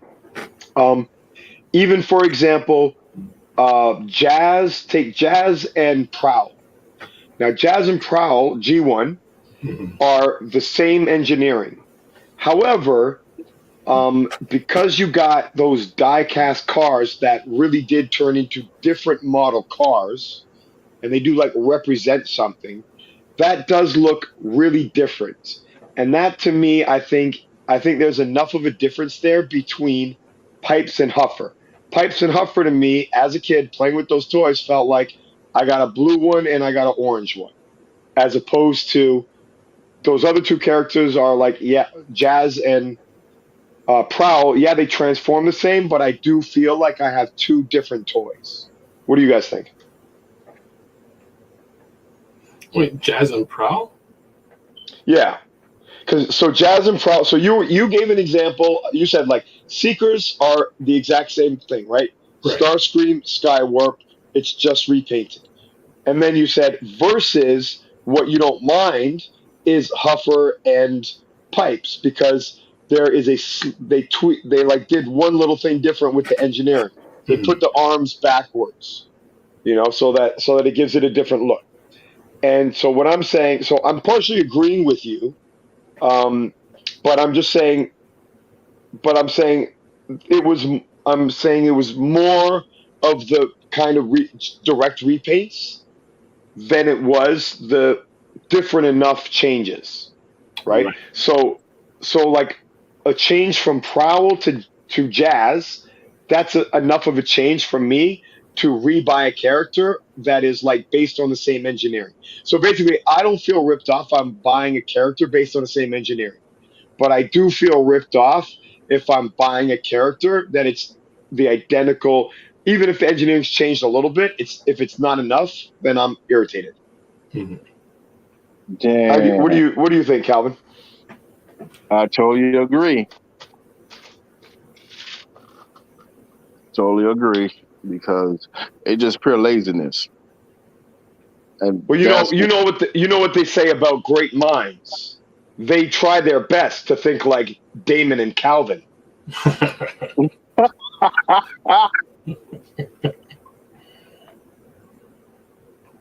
it's crazy, man. If I put my 2 cents in, it's just pretty much that I think they should just if you're gonna do repaints, at least give them different, like I'll say like head sculpts to different features, and it can still keep the same body. But if you keep just doing the same thing, like in the picture, like what you're seeing right now, you got the red one, you got the yellow, you got the green. It makes no sense. But You if you're know gonna what? do that, Imagine if instead it was like the exact same vehicle, but like the next model year up. oh yeah, I totally agree with that. Wouldn't that be cool? I It's totally like the agree. next body style. Yes, you talking about like an actual tow truck, Right, right. because there's Like different kinds like of tow what? trucks that they can use. Right, right. They could vary the tow truck, but if you wanted to like do like if the idea is like it's an identical homage, it's kind of like the update of like whatever. So like Jazz is I don't know what year, an '84 Porsche, right? So Yes, you do like the 2004 Porsche of that same model Porsche, yes, right? Which like that's something that Bayverse could have done right, and then they didn't, right? They could have like made Bumblebee, like a modern bug in the first place, and we wouldn't have been all pissed off. well, you know the reason why they did that, right? Yeah, marketing. It deals with the car companies. Based off Michael Bay, he wanted to do something totally different. So what they did, they put the Transformers into our universe. That's what they did. But they done And, fucked up because they didn't realize we live in the Transformers universe. Mhm. but that's the thing though, because Michael Bay, he even said it in his interview. He don't want to. He didn't want to do the same like the G1 stuff. He want to do something in like totally different. And because when you look closely, they look like bugs. They got 4 eyes, or most likely they look like some kind of creature. And I'm thinking like, okay, are y'all doing like Predacons and robot modes, or what the hell you guys are doing? Right. Like look at the Stinger. Was it Mirage? A one or two, the red Stinger. He looked like a freaking praying mantis. Yeah, that was horrible. That's horrible. Mhm. It's like, yeah, you know what? I like what you're saying. It's like, okay, here's what you're actually trying to say. I figured out where what your genius is trying to express to us. What Michael Bay, or maybe Michael Bay's genius, what we didn't realize about Michael Bay's genius is he was showing us what it would be like if the G1 Transformers, on their way to planet Earth, when the Decepticons boarded the Ark was then boarded by the aliens known as the Xenomorphs. And the Xenomorphs entered the bodies of the Autobots and the Decepticons. And they killed them and they busted out. And that's the fucking Bayverse Transformers. Bayverse Optimus is fucking the Xenomorph Optimus. Like, now the genius, now it all makes sense. That's what happened. It's exactly what they look like. They got holes in their body. Like, it doesn't make sense. They're Xenomorphs, where it doesn't have to make sense. They're slimy. They got like oils oozing out of them. They're fucking horror movie aliens. That's why. What I'm trying to figure out, what was that Decepticon that was like, when they did the street scene, he looked like he was a dog or something, but he looked like the Predator. Yeah. Okay, so here's the meme now. So you see a little diatribe I just did. We just clipped that, and then we just put pictures of like a Xenomorph plus, and then the G1 Transformer equals, and then you show the Bayverse design, right? G1 Optimus plus Xenomorph equals, and then you show that, and then you show the other whatever. You show the praying mantis, right? Plus, and you show a Xenomorph in like a praying mantis pose. And then you show the original Jazz, and then you show the bumblefuck we ended up with. Oh my god!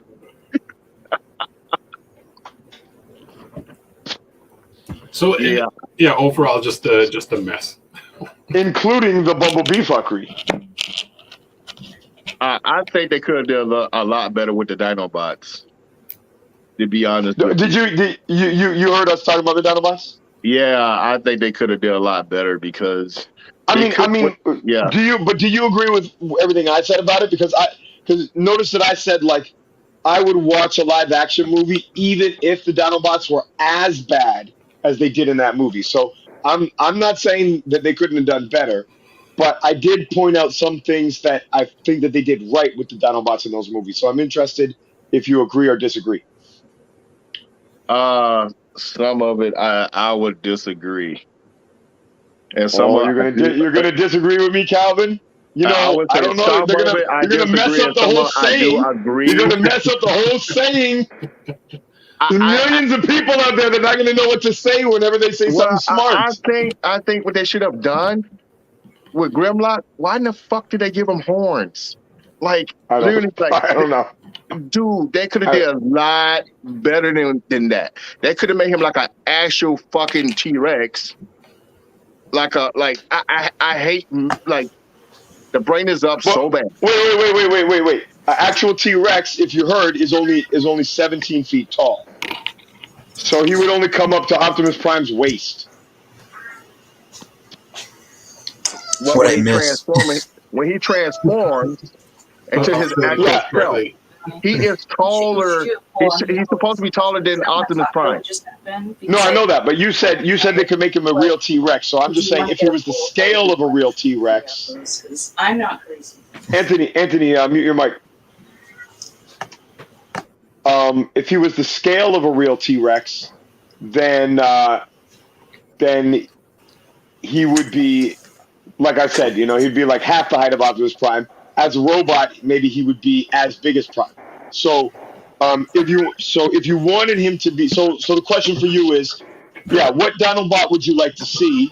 And given that you're probably the same as the rest of us, what up, Oladi? Where we all agree that we want the Dinobots to be bigger. Everybody should mute their mic if they're not talking. Sorry, and I'm shouting because I'm hearing like all the noise in my ear, so probably.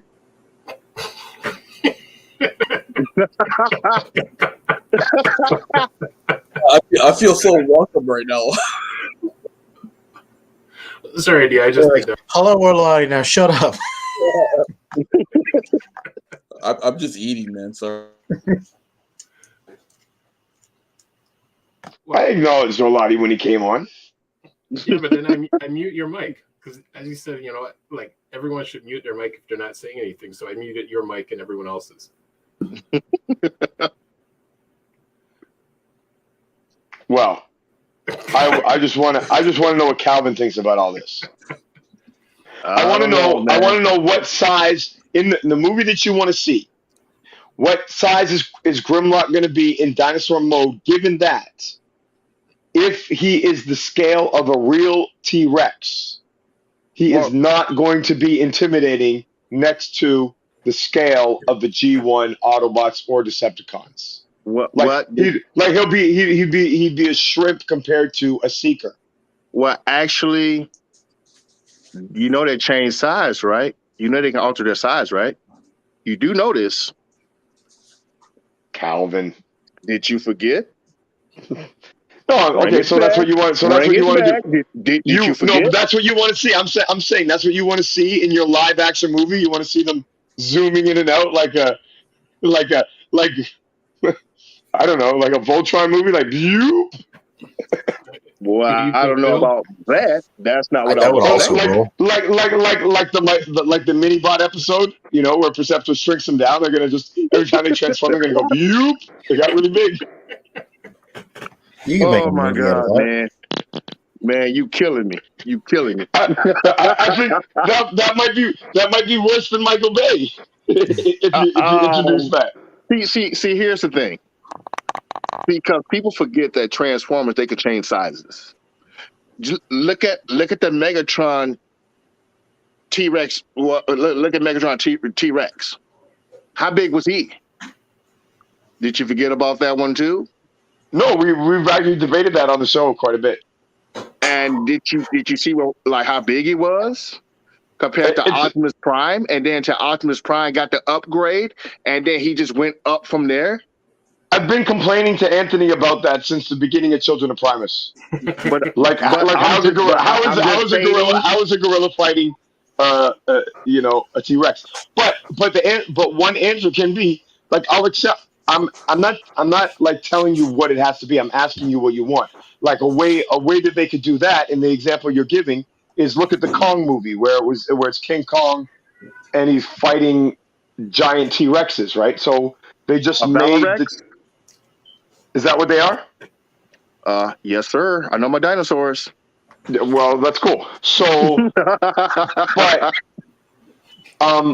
anyway, but like the Valorex that he's fighting is basically Titan class. So is that what you would want to see, right? You want to see like it looks like a real T-Rex, but the size is like Godzilla size.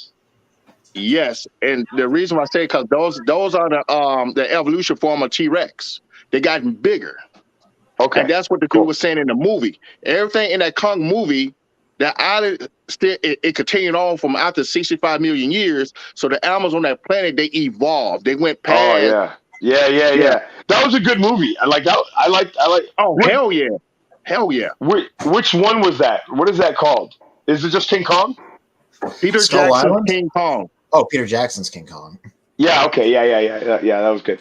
So how do we know that wasn't Optimus Prime and Megatron fighting in real life? Well, they've said that's what that matchup was based on when they came up with the concept in Beast Wars of them being a gorilla and a T-Rex. Like it was a King Kong reference. Oh, that's cool. Okay. Yeah. So it's obviously not that version of King Kong because that version of King Kong came out afterwards. But the black and white one they're talking about. Yeah, the 60s. Yeah, the 60s version. But the 60s King Kong, the 60s Godzilla They fought each other. Yeah. Okay. Yeah. There's giant gorillas. Yeah. That's the modern version is based on the old version, but obviously with a new storyline and twist and all that. Yeah, right? and the good and the which one is the good guy and the bad guy is reversed. Godzilla was actually the bad guy, whereas they brought in King Kong, and then King Kong was actually losing, and then what happened is that one of the lightning storms or whatever case is energized him, and he ended up beating Godzilla after. Yeah, He got a Zenkai boost. Yeah. Wait. Godzilla and King Kong fought each other in the 60s? Yeah, Godzilla versus King Kong. Yeah. Google it. Oh, I never saw that. Yeah. It's one of the ones I have seen, actually. All right, guys, I gotta go. There's a movie I need to see. I mean, it's You know peak what? old-fashioned monster movie, so it's a good one if you like those. You know, as Yeah, a kid watching it. I mean, you're like, no oh, offense, wow. I like watching you guys. You guys are kind of like an old-fashioned monster movie, Exactly. as long as I'm on the show. But no, wow. actually, but D, hold on, I'm gonna stop you there. It's quite funny because as a kid watching it, you're like amazed. You're like, oh my god, look at this! This is great. Yeah. But then when you rewatch it as an adult, you're like, look at the crazy costume these guys put on, and look at the toy, what's called helicopters and army tanks. You know, you can tell they're toys. And I wouldn't be surprised. I wouldn't be surprised there were like DIACLONES that they were using. You know what I mean? Well, you see, it flips around, nice. I gain a new appreciation because I'm just like, it takes a lot of work even to set up like suits and models like that. So I'm watching this and I'm like, good job to these scrappy filmmakers just putting this stuff together like out of nothing in like the 60s. So yeah, well, it was like late 60s, early 70s. Sorry, that's when it came out. I think it was like, was it either 68 or 72? I can't remember. I get confused. I bet it's got to be 70s. It's got to be 70s. I've seen those 60s stuff. I think that's in the early 70s or something because those movies are old, man. Yeah. Well, think of the hip hop homage from Beastie Boys when they did Intergalactic. Oh yeah, Intergalactic. Yeah, one of the best ones. Hey, we got Bill. Sorry, we got Bill here from Facebook saying, "Hey, what's up, Bill? Well, welcome to join the show. Well, Optimus Primal is Kong and TRex Megs is Godzilla. That I would sure hate to see Black Arachnia and can you pronounce it? Sorry, guys. Can you help me with Tarantulas. Thank you. Tarantulas. Sorry with the list. I can see Bill's point there. Like you have these huge spiders and a scorpion going at each other. Yeah. That'd be worse. That'd be like Mothra and one of the other ones joining in the battle. Yeah. The movie was 1962, by the way, thanks to the internet. Oh, okay. So there you go. I like 1972 better. I'll stick with it. Definitely those were DIACLONES that they were using then. Exactly. So we're just fix the internet. The internet is editable, Anthony. It's just made up by people, so just right over top. Yep. So what I'm saying is, I'm gonna check it again in a couple minutes, and it's gonna say 1972. Yeah, citation. Just go to Wikipedia. Go to Wikipedia. Write 1972. Put a citation. Video link to this video. Yeah. Hey. It has been decreed so by the Bugvonimus Prime. Well, that's just Prime. The end. Okay, hit the end button. So where we're at in this conversation. Sorry that I'm late, guys. Obviously, I'm coming from work, so where we're at. I'm prepared for this conversation, so I want to know where we're at. So Anthony had stepped out for a bit, so D and I had just started into it a bit, and Calvin jumped in for a little bit as well as we were talking about repaints. Okay. And then realizing that, in a sense, the G1 characters that we grew up on and we're like, well, Optimus has to be red, Ultra Magnus has to be the white truck. Now realizing that a lot of the G1 characters were already repaints from the DIACLONES. Yeah. And then also bringing in the plot thickens. Yeah, and then bringing in the mindset of say for instance, you've got Seekers, where you've basically taken the same mold of a character and changed this color at least 15 times and just renamed that same mold. Or you've got slight variations of toys, say like Huffer and Pipes. A lot of the original G1 mini Autobots, and then say when the season 2 mini Autobots came out, some of them are just slightly recolored or there's slight variations within the toy designs. So in a sense, some people will say, well, I've already got this character. Mm-hmm. Do I want to get a different color of essentially the exact same character?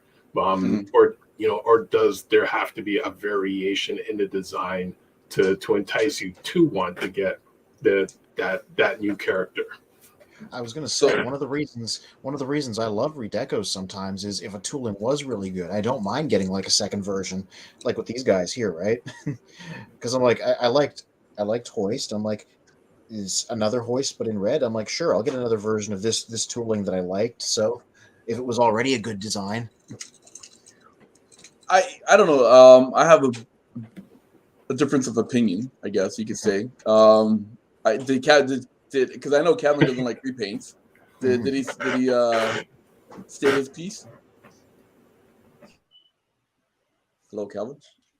Oh yes, I say what I was like, like I said, I think they could have done a lot different than what they did. They could have gave like an updated tow truck versus this line of 3, which I get it, it's playing homage to the OG stuff. Yeah. But could we at least get an updated tow truck? Okay, so my whole thing was repaints. For me, if it makes sense. And what I mean by if it makes sense, like for example, like I have this Optimus Prime movie figure here from Agent of Extinction, right? Yeah. Yep. Okay, so but if you recall in the beginning of the movie, he looked like this guy. Yep. Right? So this is the exact same figure as this, but obviously it's a repaint, right? But that makes sense. So it makes sense for the repaint. So I don't mind buying this and this because it just kind of completes the movie line, if you know what I mean, right? Now, I think we talked about repaints before, meaning in the sense of like, we got the Stormtroopers, right? Mm-hmm. That you're going to buy a whole bunch of Stormtroopers, right? And those are the Seekers. Right? Yep. So if I'm going to get this Seeker, right, then obviously I'm going to buy this Seeker. Right? Which it's the same. And then you also, unfortunately, I don't have Thundercracker. I'm still looking for that one. That's the one I'm looking for. But then you have Jetfire, which is basically the same. Right? But it's just, obviously the mask and the, he comes with a different head, mold, and mask, right? So I get that part where, in order to complete a set, that makes sense in order to buy it. But what I don't like is that if they're going to make a complete new character, like, for example, you got, I don't know, TRex, and then they slap another paint coat on him, like black and red, and they just name him a different name. Yeah. Then I don't agree with that. That's just pure laziness, and that's just looking for money. See, I was gonna use that as an example of a thing that I do actually like, because I like it when repaints get weird with things like that. Like the 2 I got here as an example, Titan's Return Blur, whom they did up as Nautica by adding a couple of accessories and changing the colors, right? And I'm like, this is an obscure character, right? And they managed to... Hold on, I'm going to stop you right there for a second. There is a difference between those 2 characters. Okay, I'm talking about like TRex and blue and red, and then they make an MP. I forgot the name. Him in black and red. Yeah, Road Rage. And it's the sax. It literally is the exact same. That I don't agree. I'd rather have TRex. Yeah, I prefer that, right? Whereas, I'd rather have him like Track, his everyday color, and TRex, his sleek color, like that's his night, I don't know, stuff color or something like that, but it's still TRex. Then I could understand. Maybe I'll buy that one, because of the repaint, because it's a different kind of TRex color or whatever it is, right? Right. But don't use the same sack mold, the same sack face, the same sack everything with no no other parts attached to it, like what Kevin's saying, and then call it a different character. Then to me, that's laziness. See, I was going to say that's a little deceptive because they didn't really change Nautica too much. They just added a couple of extra accessories you could clip on. It's like 90% just blur. They just gave her a new face and some new parts. Is Nautica a whole new character? Yes. Or did she didn't exist in the fiction anywhere? No, she did. She's from Lost Light, the More Than Meets the Eye sequel comic. Oh, okay, all right. So she's a comic figure, yeah. So I agree with you. Like that, that to me is the most legitimate reuse of a mold. Yeah, is a character that we cannot expect to get as fans of a show, right? Like a character that was invented, to tell a narrative by a writer for one episode. So we're not likely to get a character like that unless it's a repaint. Yeah. So that's when it's okay. When we don't like it is when they make a canon figure using a repaint. So when they make a Sunstreaker using a Sideswipe mold, right? Yeah. That's what we find most objectionable. I think we'll all agree. And lastly, just the paint color on that character that you had there, that purple, that looks really nice. Oh yeah, and yes, indeed. And talking a bit about liking when it's a good tooling, I'm like, Titan's Return Blur was a great figure, so I'm like, if you're gonna paint something purple and make it into this obscure character, it helps that it's a really good base tooling to start with, right? I don't mind if they use a base, but again, at least here they added some extra additional parts to the the basic mold. Oladi, I think we all definitely agree on that too. And then just getting further into that point, maybe you want to add on this is like the question is, how much of a change does there need to be for you to be satisfied? So, for instance, Calvin said, I think Calvin seems to be interested. Well, I don't know. He said at least give us a new head. And then, minimally, you need a new head, and then it's nice to have some change to the actual form of the vehicle as well. For me, I personally set a higher bar. I think for me to be satisfied, I want a whole new vehicle. Yep. So and you have Anthony. You've given us plenty of examples like this, right? They did this a lot in Titan's Return, where they have some good engineering, and then they make some substantial changes. So I think we're all on board with that. But I even had the nuance is if you guys think about what we started the show with, is Spin talked about Huffer and Pipes. Mm-hmm. Huffer and Pipes, there is a very slight difference in the engineering. So you might say that's enough. Or Lottie, maybe you would say as a kid you had those, that was enough for you to feel like you had two different toys. But for me, I felt like I got ripped off like this. Not that I got ripped off. I wanted them both because they're, two toys. So, to your point, Anthony, of my repaints, if you like the toy, my answer to that is two toys are better than one. Like, obviously, I'll take another Optimus Prime. I'll take a black one. You're going to give me a white one. I'll take a white one. But if I only get one more toy, am I going to take a white Optimus Prime when I already got my red one, or am I going to get a Megatron? Obviously, I'm going to get a Megatron. Mm-hmm. Yeah, and Bill Glenn's saying something interesting about fictional precedent for this type of stuff. He says, I was talking before about the body styles being the different races on Cybertron. I like them to be the same body and then have slight changes. Yes, Fury, I love it. More bots, give me more. That was another thing, because I've been thinking about this all week, right? Because it would make sense for a race of mass-produced machines to, actually have certain body types that just keep appearing, right? Like the Seekers or the Lamborghinis or the Datsuns. Totally. So, disagreeing with D. That's against the rules, Bill. Bill says, I disagree with D. With the same molds, we wouldn't have Blue Streak Prowl smoke screen and only have one jet. Yeah, I mean, but let me let me just respond to that with this the same point. Is like Blue Streak and Prowl, right? Those are like, to me, it's like I definitely that's exactly what I was just saying about two toys. Oh, that guy, that Diaclone one. Which one is it? Is that Blue Streak? Yeah, that's blue streak, or silver streak, as the box says, because they're being funny streak. about it. Yeah, no, I like that. But see, so we were talking about Silver Streak last week, right? Yeah. And I said, like, this I love. Like, they're giving us a blue streak, right? So they're sort of correcting a color error, for a 40-year-old color error, finally fixing it. It's a celebration, bitches. But so. Look how giddy what's called Calvin is. I love that toy. Yeah. I love that mold. No, okay, so here's the thing, right? Is I agree with Bill that, like, on this comment, like, do I want one jet or do I want 3 jets? If that's my only option, like, D, you get 1 jet or you get 3, I'm gonna pick 3. Now, if you say, okay, do you want 3 of the same color or 3 different color?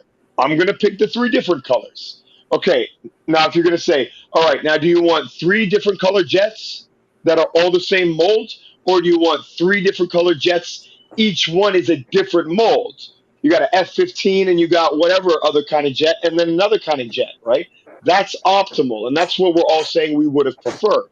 Mm-hmm. Now, we're not saying if we can't have that, we'll just stick with 1 jet in 1 color. That's not what we're claiming. Obviously, we'll take a repaint if that's our only option. But wouldn't it be cooler if you had? Wouldn't it be cooler if, like, in G1, like, even if you had, even if Starscream and Thundercracker and Skywarp all turned into the same jet? Imagine if it was like what you could do with a Masterpiece collection today, whereas you have one Masterpiece official. You have another one, which is the Deformation Space third-party Masterpiece scale, and you have another one from another company, right? And so they're all turning into the same plane, but they're all transforming in a completely different way. That would have been even more awesome as kids, right?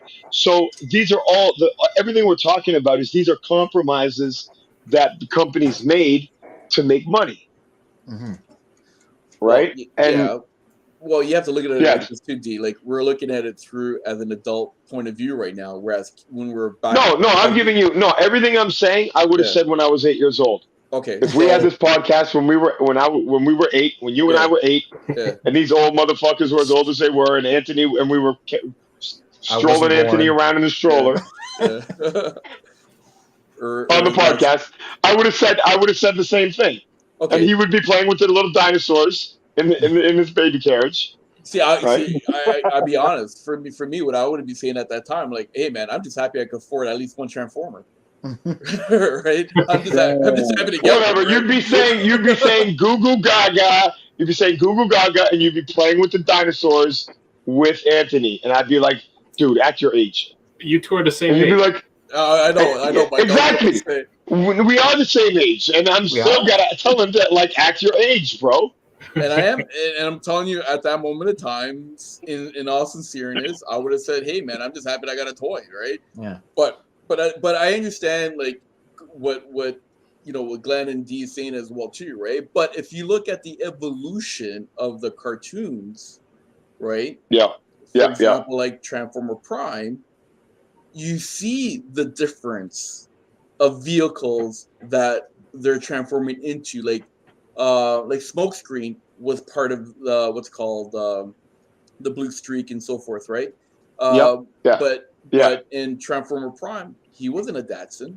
And if you look at Cliffjumper, he was a Charger versus being a Chimera, like Bumblebee, right? Yep.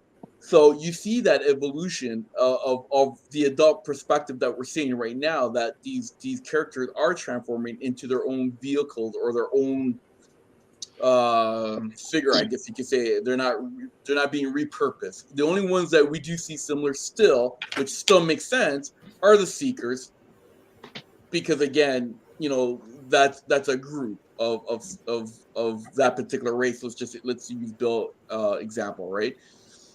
So you know what?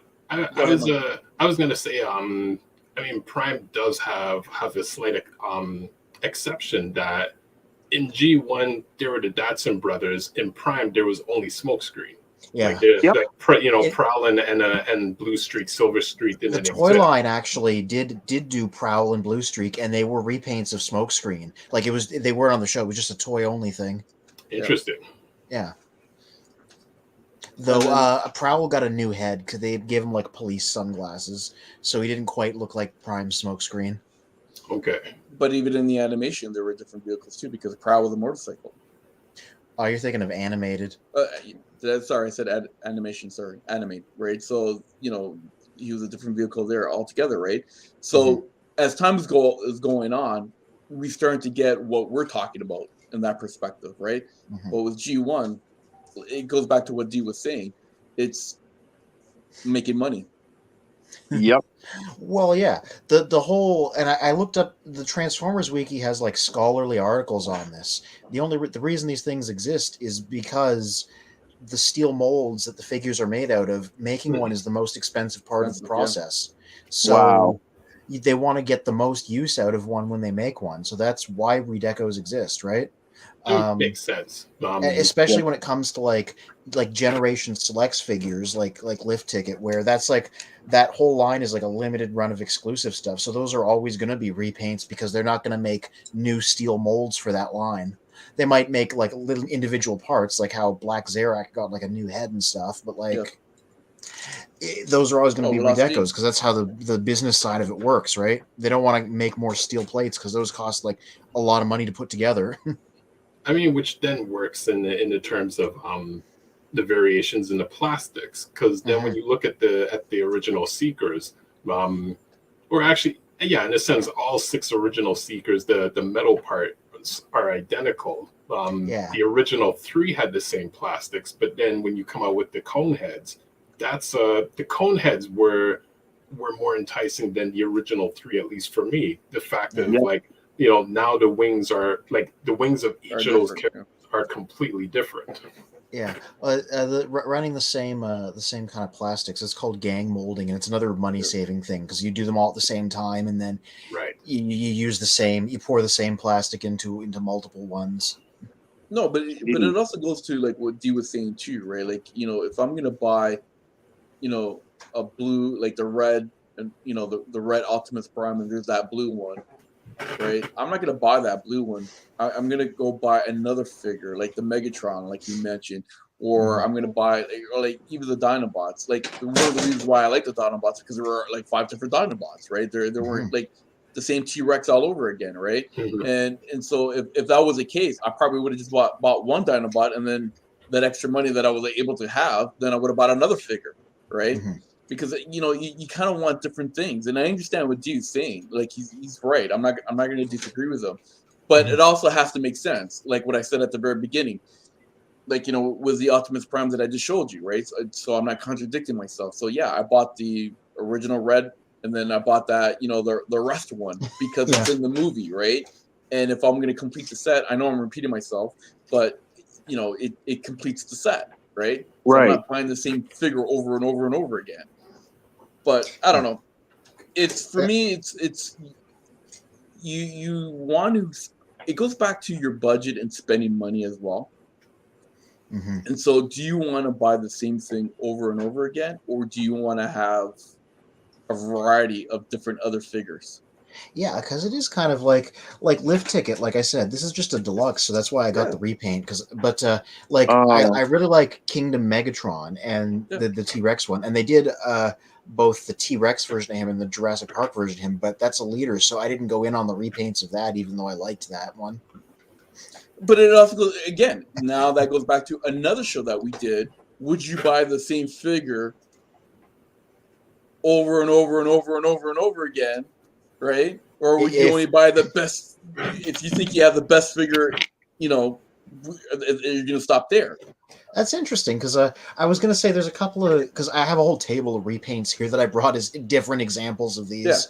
Because I was thinking, what about What about like when Takara does a crazy version of a figure, like with the premium finish line right now, like how they did regular retail Bumblebee, and then they did a version with like way better color, and I wound up getting it again because I'm like, well, now we have like the good version over here. It's the same sort of deal, right? Yeah. Because before this was the definitive take, but now we have a new, like, even more definitive take. But again, that comes. Sorry, go ahead, Mike. Sorry. Oh, I was going to say, just before we jump further in, Bill was asking what are the ages of everyone. And he's saying he's 49, which I just turned 49 about 2-3 weeks ago. And I'm 33. Yes, oh, wow. the young one. Do I have to reveal my age? Okay, I'm 46 Canadian, but I'm 12. So, I'm 12 American. Nice answer. Oh boy, I'm 42 years old in human years, but actually I'm older than that. Sorry, folks. I thought you were gonna go younger than me. But go ahead, finish what you're saying, Nance. Oh, just like the other example of Professor D said his phone overheated. It's because your takes were too scorching hot. It couldn't handle them. You were spitting too much fire. Soon. It's like what the kids say today. He was lit. Yeah. Thank you, Bill. Yeah. I was going to say the alternate example, because I got two repaints here. Generation Selects G2 Megatron and Azalea Protoform, which is a third-party RC in prototype colors. And these were cases, these were cases where I didn't get the originals because I wasn't interested in the originals, right? I already had Siege Megatron, so I didn't want Earthrise Megatron, which this was. And I have a lot of RCs, and like the third-party one didn't really interest me. But they did these fancy repaints of them, and suddenly I was interested in them entirely because of these color schemes, right? So there's cases where I've skipped the original because I didn't care, and then come back when they put an interesting set of colors on it. Okay, so that kind of goes back to what I was saying, if it makes sense. Mm-hmm. Like, for example, the Megatron that you have in your hand. Yeah. Right? That would make sense to me to pick that up because that's his new body in the G2 line, right? Mm-hmm. After, he got blown up and all that stuff, right? And Cobra Commander gave him the tank. So if I saw that on the shelf, I'd definitely buy it because it's like, you know what? This is part of the collection, part of the comic book, part of that whole series. Him getting blown up and getting his new body from G.I. Joe. So that makes sense to buy another one like that being repainted as well, right? Yeah. What do you think, Calvin? And this one, yes, indeed. I found him at GameStop. Yeah. Oh, wait, that just came out? Oh, this is a while back. This was when Earthrise was the new thing. Oh, okay. No, because like Calvin just said, I got him. It was last year. Yeah. Because GameStop had them on the shelf. I walked into my actual GameStop and they had them on the shelf because I thought I had to order it. So I walked in. I said, "Oh snaps! I didn't see this." So I quickly snatched it and got up out of there. Yeah, I would have did that too. I would have did a snatch and grab. But did you see that new the Sandstorm that's coming out? The Walmart exclusive one. Oh, the Scorponok repaint. Yeah. That's interesting because that's a repaint that the original cost like $1 million because it was a BotCon exclusive at a time when BotCon was really small, right? Yep. So now you can just get. That's another good use of a repaint. Now you can just get a modern version of that's just like $20-$30 on Walmart shelves instead of like a hundreds of dollars BotCon exclusive. Yep. No, I agree. I definitely agree on that. Yeah. But I guess kind of wrapping it up a little bit, right? Because we've talked extensively about it. Words are no, it's okay. Yeah, I know. What are you gonna do? I don't know. I guess it comes up to personal preference. Yeah. And your budget. And I said this last time with about our other show talking about would you buy the same figure over and over again or would you just stop at a particular one, right? It just comes down to your preference and your budget. Because again, I'm not going to buy something over and over again because it has different color. Like I was using TRex as an example, right? I'd rather just buy the one track and then go buy another figure. Yeah. Like what D said before, right? So I have to agree with D there. It's funny because, like, I was going to say, I have Kingdom tracks, and I'm waiting on seeing if I can get a Road Rage because I do want the repaint. Target.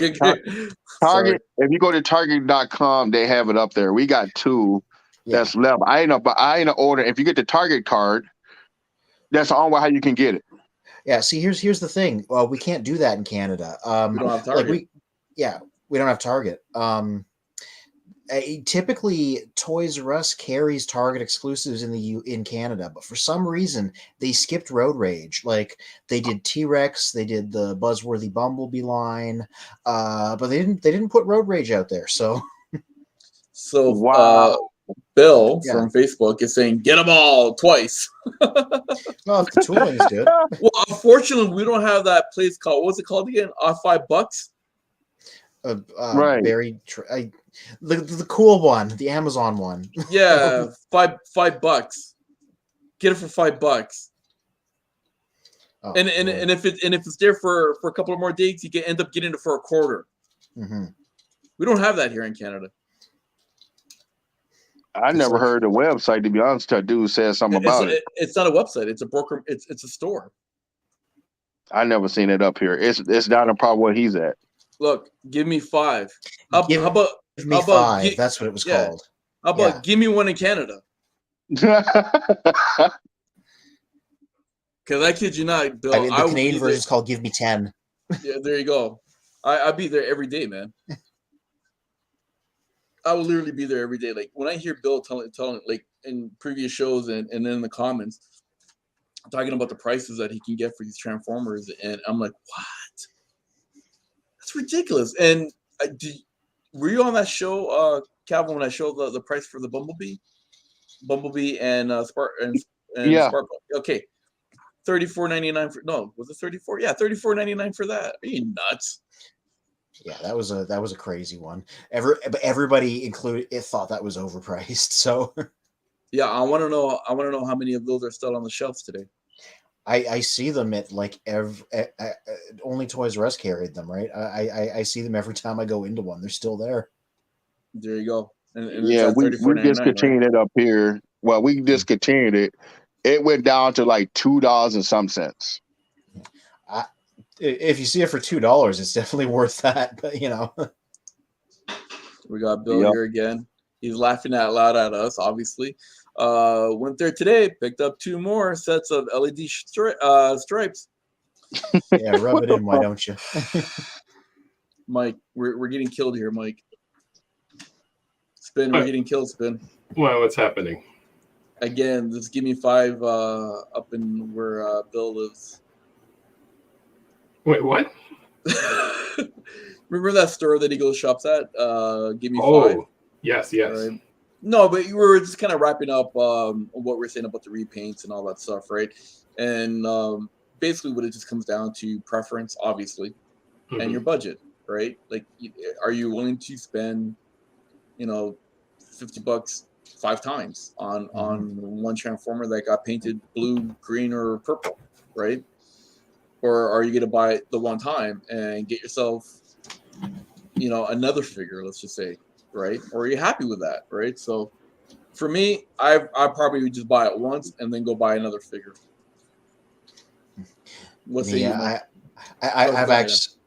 I've actually outright said in several reviews, including the one that's coming out tomorrow, that I do have a problem specifically of where if I do like a tooling, I will go out of my way to get the repaints of it, It doesn't matter the character. I'm just like, hey, I got Shadow Panther because I'm like, I thought the Cheator tooling was really good, and I got Lift Ticket because I thought the Hoist tooling was really good. So I'm like, I will get multiples, but I'm like, I know it's not. I don't mind picking this up because look, it comes with a crown and everything, right? So I don't mind, obviously, because I want to finish this collection. Yeah. So I don't mind this, right? And then obviously, with Skywarp and Thundercracker are basically going to be the same. Yep. right? Okay, but different colors. But then you look at Jetfire, which is basically, again, the same figure. Same figure. But at least here, you're getting that additional backpack of that jet that he has. And then his head is different. And plus, he comes with a mask as well, too, that you can remove, right? And so I don't mind that. I don't mind, right? But, you know, just to get the same thing over and over again with different paints, I'm not going to do it. That's just my personal opinion. Calvin, what do you, over to you, Calvin. I got a question because you had that Titans Return blur, right? Yes. Let me see that figure one more time. I will note, I'm simplifying. This is the Takara repaint of it, so this is not the Hasbro release. Okay, because I got one from the toy place today. I went to a one of those toy thing conventions today, and I got this guy. Yeah, that's the Hasbro release. This is the Takara Legends one. I just called it Titans Return for like ease of language. But yeah, so that's the Western release. It's a darker blue. It's meant to be a homage to the original toy instead of the animation. Gotcha. Because I picked that guy up too today, but they had a whole bunch of stuff today. And what I ended up doing, I was like, well, I got all of these. And then, like, I just need to get the Titans Return series because somehow reason I am drawing back to that. Oh yeah, it was a good run of stuff. I still have a bunch of it because a lot of it's like all-timer things. You know, I got the Chrome Dome and Rewind and Brainstorm and a bunch of stuff over there. It still holds up. Yeah.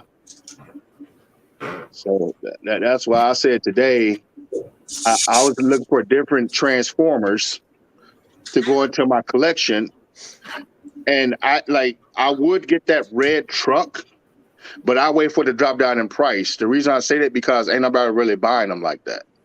Yeah. Is that an American thing or is that just a Canadian thing? No, basically what it is, some people here, they just chase the hype. And what I mean when they chase the hype, like Blaster, they will go out to Blaster before they go out to any other figure. Because that's what's being represented. Like I watch people talk about Blaster. I'm like, that's all you know is Blaster. What about the rest of the figures? Well, they out here just chasing the hype. Yeah, the obsession with just the new ones. Because I have the Legacy one if you want to see it. Yeah, let's see it. Yeah. I'm waiting for this guy to show up. So I'm noticing all these Legacies, they don't have the plastic in front of it, eh? Yeah, no, they don't. That's Hasbro being cheap. I don't like that. Well, as they call it, eco-friendly, you know. Yeah, that's bullshit, man. Because you know what? I mean, pardon my language, but at the end of the day, it's like, you know, anybody can go in there and just cause some damage. And I hate saying that, right? Because you know how people are. They want to touch it, they want to play with it, they want to feel it, and I get that because you know what? I would like to do the same thing too, right? But as a collector, I don't want nobody touching that. Yeah. I want some, like if anybody's gonna touch it first, it should be me. Like I paid for it, screw you, right? You know, go get your own Transformer, right? But you gotta have a little bit of protection, man. Like I'm sorry, Hasbro. I have to give you a thumbs down on that. Yeah. Well, who knows if it'll stick around? Because I've already seen reports of figures getting snatched out of the packaging, like stolen. So I'm like, you know, I feel like it's not gonna last if that keeps happening. That's crazy. So Professor D says, I also have that blur, Calvin, that just showed. I had it for years, but recently opened it. Agree with what Anthony has said many times. It's a good mold. They use it for a pretty good RC too. Yeah, I didn't transform it, but I brought it over here. The Titans Return RC. It's blur with like a changed vehicle front so that it looks like a different car, and they changed the fin on top too. But yeah, it's blur in pink. I kind of like that RC, to be honest with you. Yeah, no, it's a good one. It's based on her IDW Comics version specifically. It just so happened that that's what it looks like, and you change up blur a little bit. See, the two RCs. And that's the Thrilling 30? No, I have the Thrilling 30. It's not that one. I'm just gonna stick it here. Yeah, that's a second favorite most. Yeah. Favorite Wait, that's the Headmaster RC, isn't it? Yeah. Just gonna convert it real quick with there's only two RCs that I like. It's that one there, the pink and white one, and then the Prime motorcycle one. Yeah. They're gonna release that. They're gonna re-release that one. This in one, the Legacy line. Yeah, I saw that one. They added some pick to it. And to give you guys a heads up, Blitzwing is coming in the Legacy line. Oh yeah, we've seen leaked samples in reviewers' hands. It's going to be a big leader class figure. So Professor D says here, I got that Legacy blaster a few weeks ago, and was excited to open it, but I had lost it somewhere under a pile of other Transformers in my house. Yeah. I'm after him too, and I'm not chasing hype. I just want him on my Transformers the movie display. If you need help me to find it, D, I have no problem coming over and finding it. But if it's not found, it wasn't me. Comment? Oh, Bill said he bought 8 Starscream Sieges and 7 Starscream Earthrises. They were on sale, okay, and I plan on customizing them. Dude, they was like $7 here. Yeah. What? All right, wow. $7. I'd buy a just like one this for guy. $7. We had so many of these guys. The Snapdragon. Fuck me, man. They was going for like $5. That's crazy, man. And Walmart couldn't get rid of them. They had literally they ordered a whole bunch of them. Like we had one full end count full of them. Ape Face and Snapdragon are slept on characters. Like those were two good characters. Like they just really never got featured, at least in the cartoon. Because I think Ape Face was an Amazon exclusive. Basically. Yeah, I don't know what to say anymore, man. There we go. So Headmaster RC. See, the problem here, man, it's so hard to maintain a good collection because everything costs so much over here, and it's like you have to literally sit down one day and say, okay, what do I have to get rid of? Mm-hmm. What do I have to sell on Children of Primus classified site? Right? Damn. In order to upgrade my collection, right? And instead of going to Walmart or Toys R Us, whatever, I have to go again to Children of Primus classified site.com and look for other people like myself that is living in Canada, like Anthony or Spin, and seeing what they're selling so I can get a good deal, right? Only on Children of Primus.com classified section. Little kitty. Meow.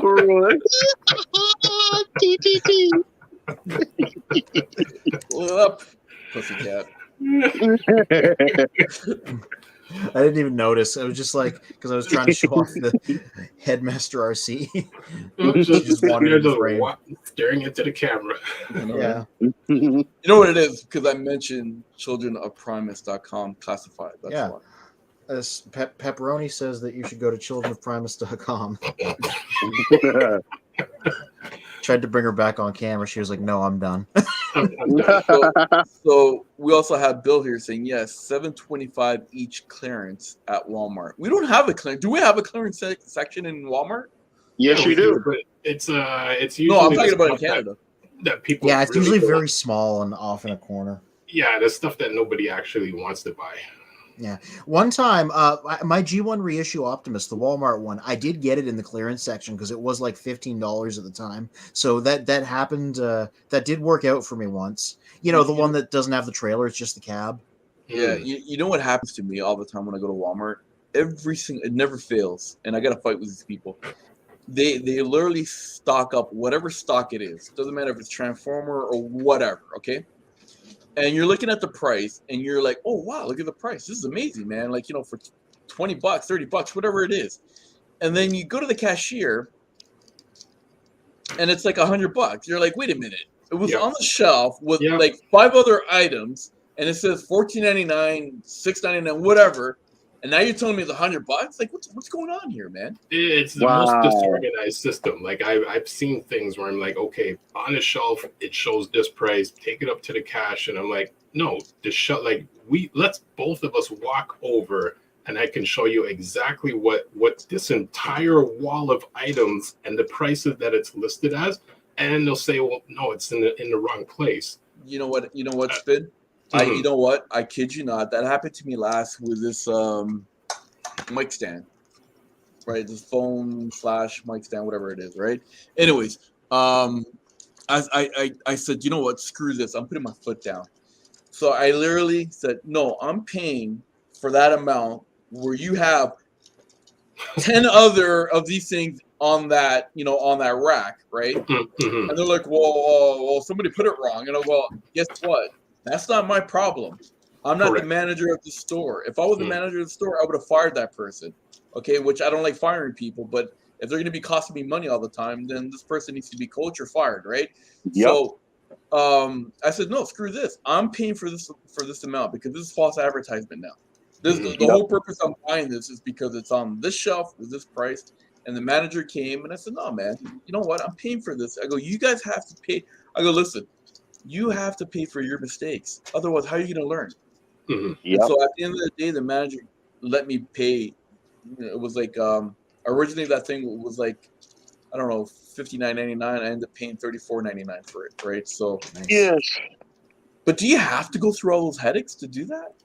That's I mean, it's one of those things, depending where you're shopping. If you're going into Walmart buying certain items, expect a headache to occur, whereas like other stores, they're just like, we list the item as is, we properly, place it and everything. There's no questions. Like, but you go in Walmart, expect a headache for certain things. Oh, wow. Yeah. They doing it to y'all up there? Yep. Man, they be marking stuff down, bro. We don't get that rollback shit. Like literally, with Double Dealer when he first came out, Target told me this motherfucker was street dated. The next morning, ain't no going to Walmart. They go Double Dealer on the fucking bottom of the shelf, and dude was like, "Hold on, it's on sale." He marked that motherfucker down $30.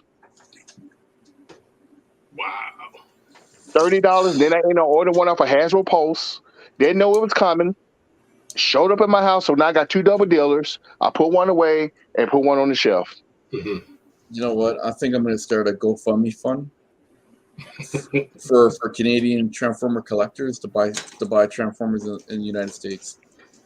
Dude, I shit you not. I shit you not. I don't know what it is with Walmart here. I have a better chance with them versus punk ass Target. Oh, lucky that we don't have Target here. We had Target. We had Target, but for whatever reason, it went out of business. It went out of business. Because because it's a Minnesota-based company. Mm-hmm. Yeah, the logistics, you know that, right? Didn't work.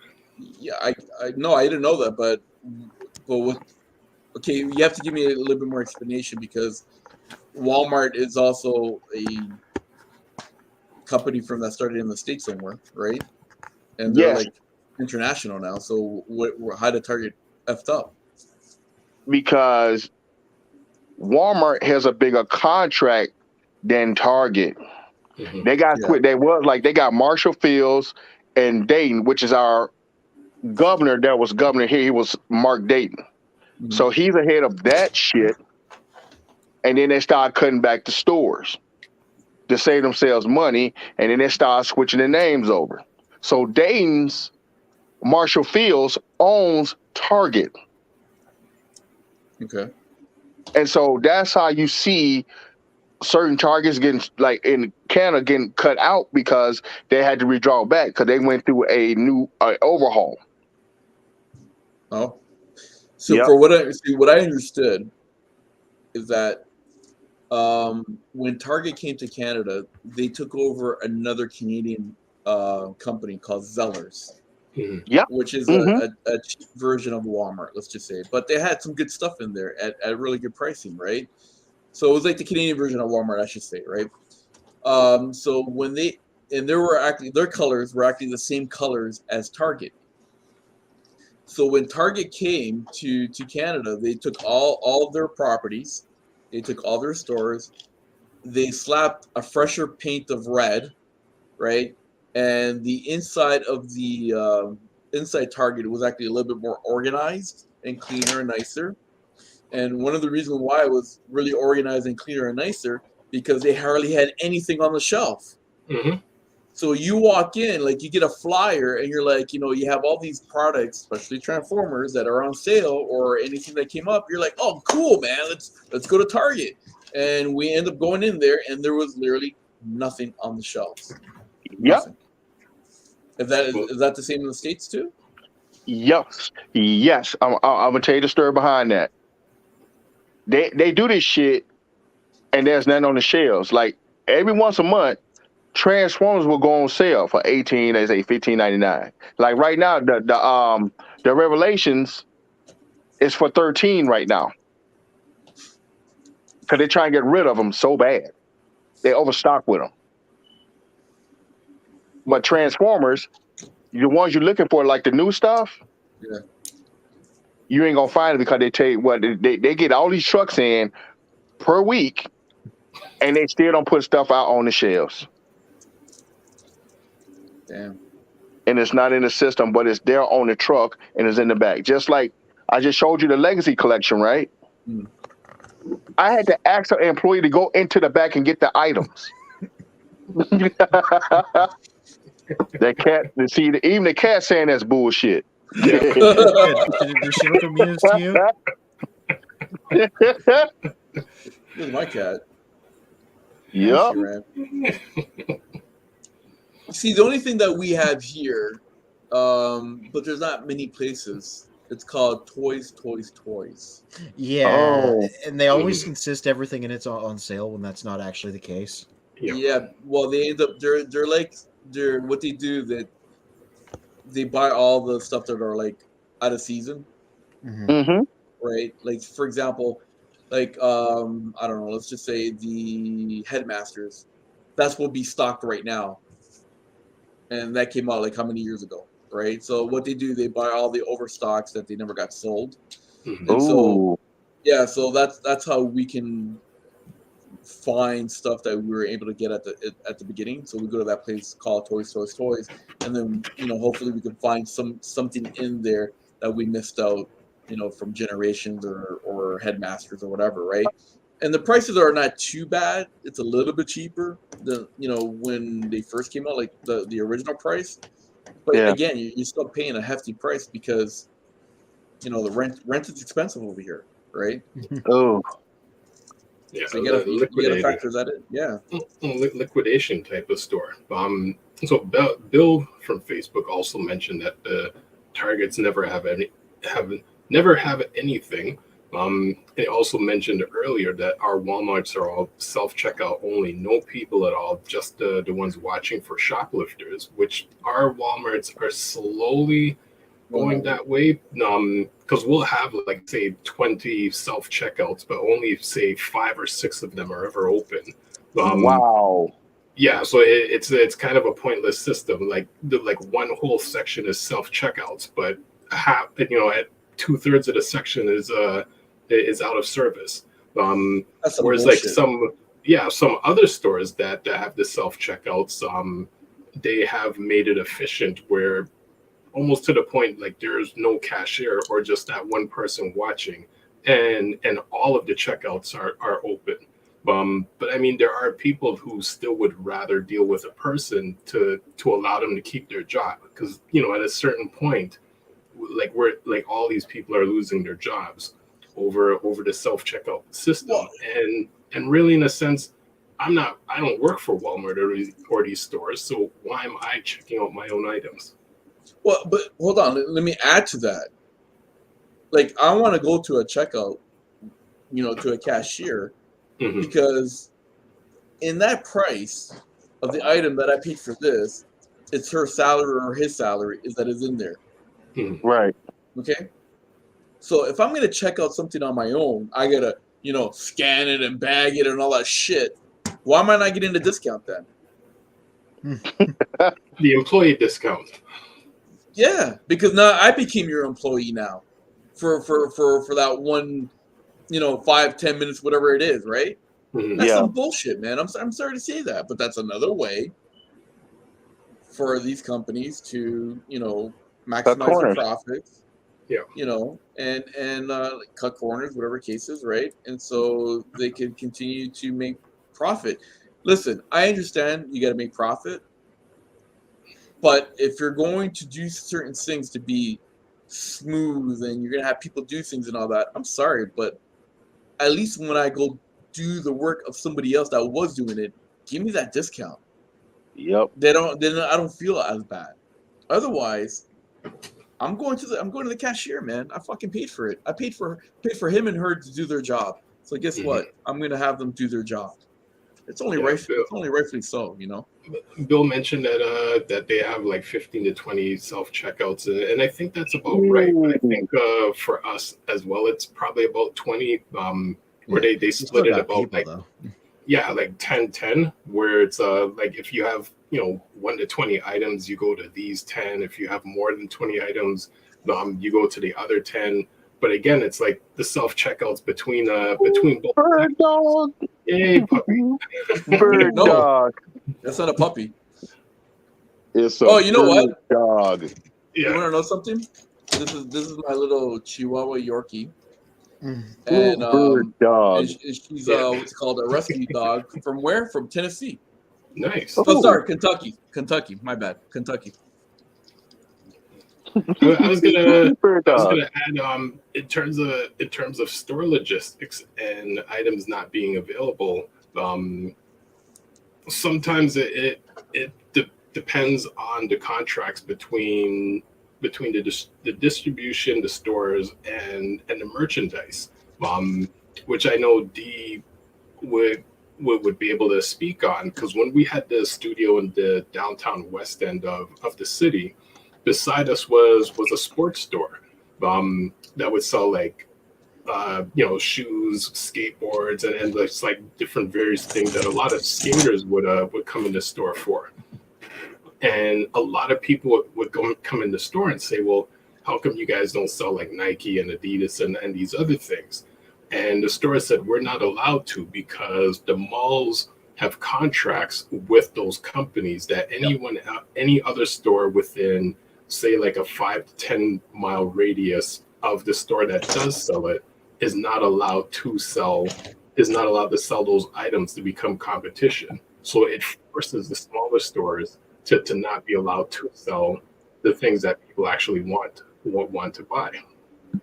Bill from Facebook saying, okay, mates, I'm turning in. See you guys next week. Bill, thanks again for joining us. I really appreciate it. Well, we all appreciate it. I shouldn't say I, but we all appreciate that. So it's always a pleasure, you jumping on and commenting or even joining us live stream. So thanks a lot, Bill. Appreciate it.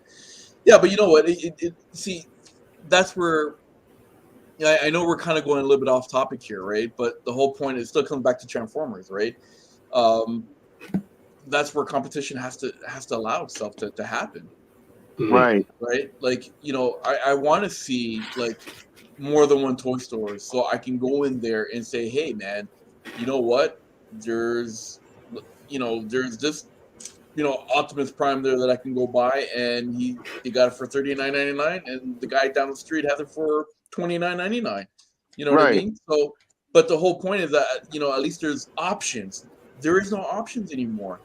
And Bill had mentioned this in his previous comments. What do you got to do now? You go online, right? You go online, and for me, maybe I'm old school, but I actually like going with my son, jumping into the car, and go do a hunt. Yeah, I enjoy stopping by too, right? For the same reason. Well, you see, my reason, because I get to spend time with my son. I get to bond with him. We will drive around. We'll go to this Walmart. We'll go to that Toys R Us, or we'll go to a few of them and all that. Now, okay, fine. The cost of gas and everything, forget about it. But now it's like you can't even do that because there's no. How do I say that? It's a waste because A, there's hardly anything on the shelves if you go to Walmart. And B, the prices are just fucking ridiculous, man. Like, I'm sorry, I'd rather take that money and spend it on my son on something else, right? And then your other choice is what? Is to go online to Big Bag Toy Store, like how Bill mentioned, right? Which is a great, listen, it's a great website. I'm not going to take anything away from him. I've ordered a lot of things from them, right? But you're just clicking. You're just clicking. I know it sounds contradictory because we have a website as well too, and you should use it. But the whole point is that I like to get up, but at least with our website, you can look at something and then you can get up and go meet that person after, right? And get your transformer, right? So it's almost your hunt there too. But I don't know. I'm going. I don't know, man. I'm going on a bit on a rant here. Someone stop me, otherwise I'm going to keep on going.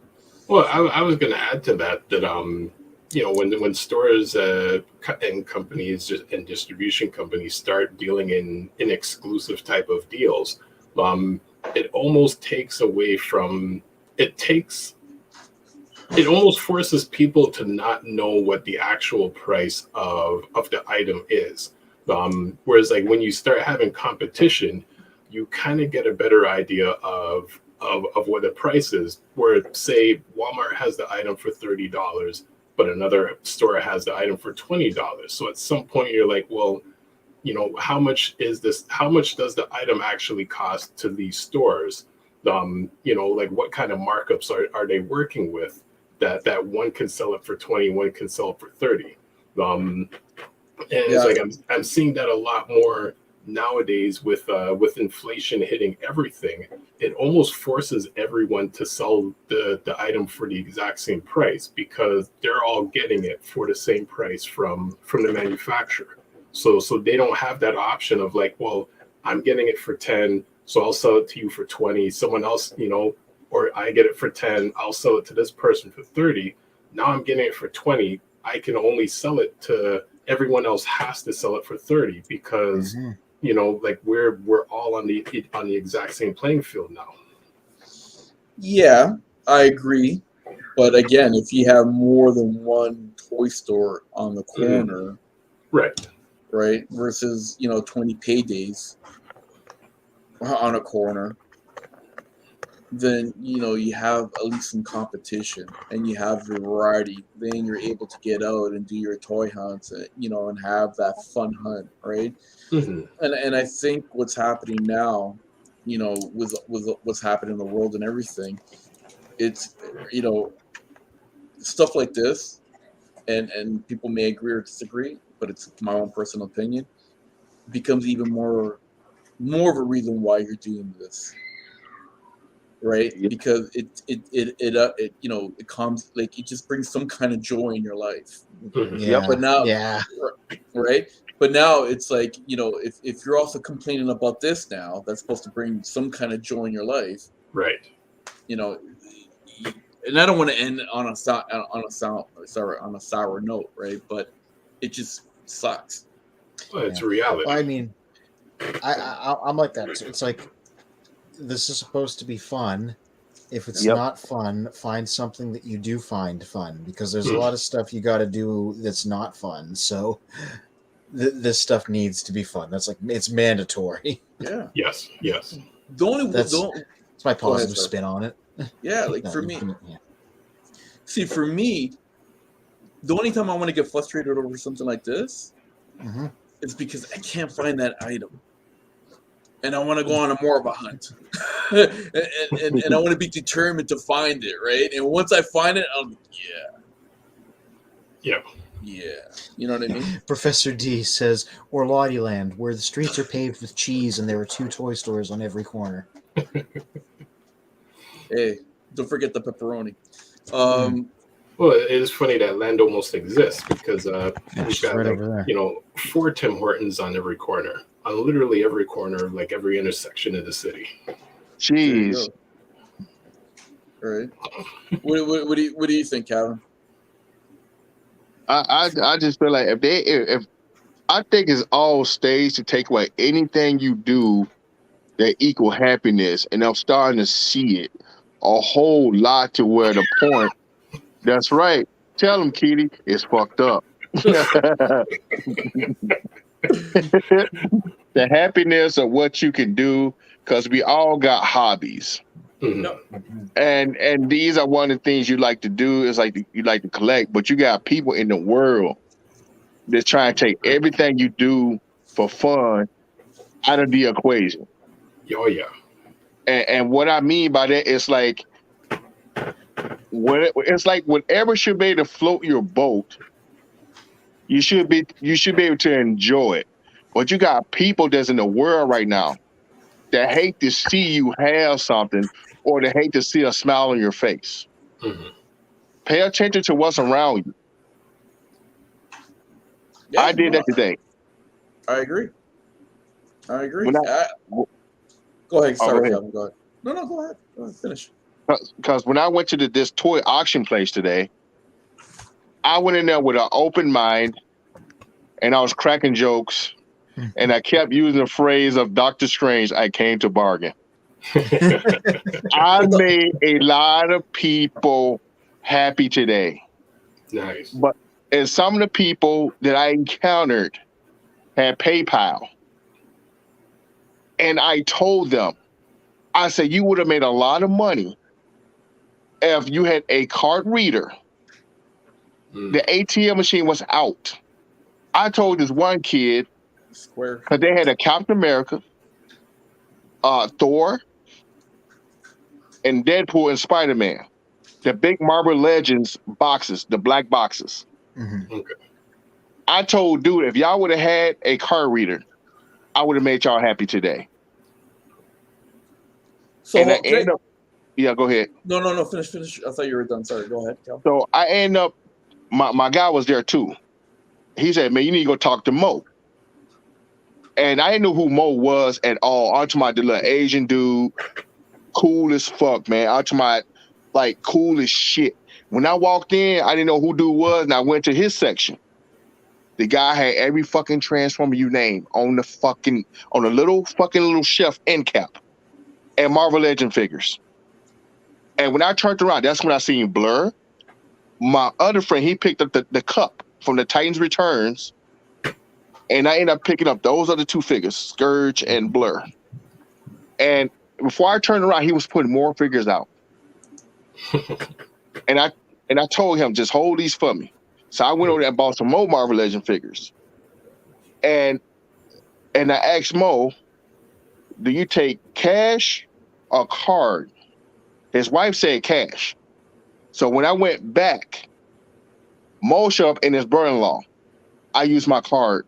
I bought a lot of stuff from him today. Yes. I had a good time today. It's funny if someone understands how to use PayPal on the tech side of things, they have their phone, they could have sold to you on the spot as well. Because I mean, with PayPal, you can use credit card through PayPal. What? I mean, I have U.S. clients, and the majority of them don't have PayPal accounts, and they pay me for services through their credit card. The trick is when you go through PayPal, you have to pick the option of, I don't have a PayPal account. Do I want to just pay with a credit card? But PayPal is also smart, because if you keep doing it repeatedly, they force you into creating an account. But even if you create an account, you can still just pay through your credit card and not like actually use the account. So on the spot, there are ways for someone to still just there's on the spot. There's ways for you to pay someone with your credit card through PayPal, and I believe like through other services as well. Okay, I'm still fixated at the fact that you went to a toy auction. Can you explain that a little bit, please? Got her today. Well, actually, I got her off the Pulse site, but I ended up getting off the Pulse. Well, Hasbro Pulse site, Hasbro Blows. So I got this guy from Mo today. I paid $35. Hold on, I'm talking about the auction that you went to, the toy auction. The toy place. Because go ahead. There's have you? I don't know about you guys, but I haven't heard of one here in Toronto. And trust me, I got my one good ear out there, listening to, or trying to listen for these things, and I never once heard of a toy auction. I heard of car auctions, but not a toy auction. You answered your own question. It's because we live in Toronto and we live in Canada. Yeah. So things like that just don't exist here. So explain how that works then, if you don't mind me asking, Calvin. It's like we have toy conventions. Yeah. That's what I mean by that, like conventions. That's why I went today, and I got this dude. It's like probably like the Toy Posse, but there was other vendors was there. Okay. And so they're part of the group, which I found out that Mo and his brother-in-law, they have a whole bunch of Marvel Legends stuff that apparently I couldn't get. Shout out to Mo. And so I got this dude. The Hulk? Yes, the 80-year Gray Hulk. Oh, wow. Nice. Did you know Incredible Hulk originally was supposed to be gray? Yes, sir. Mm-hmm.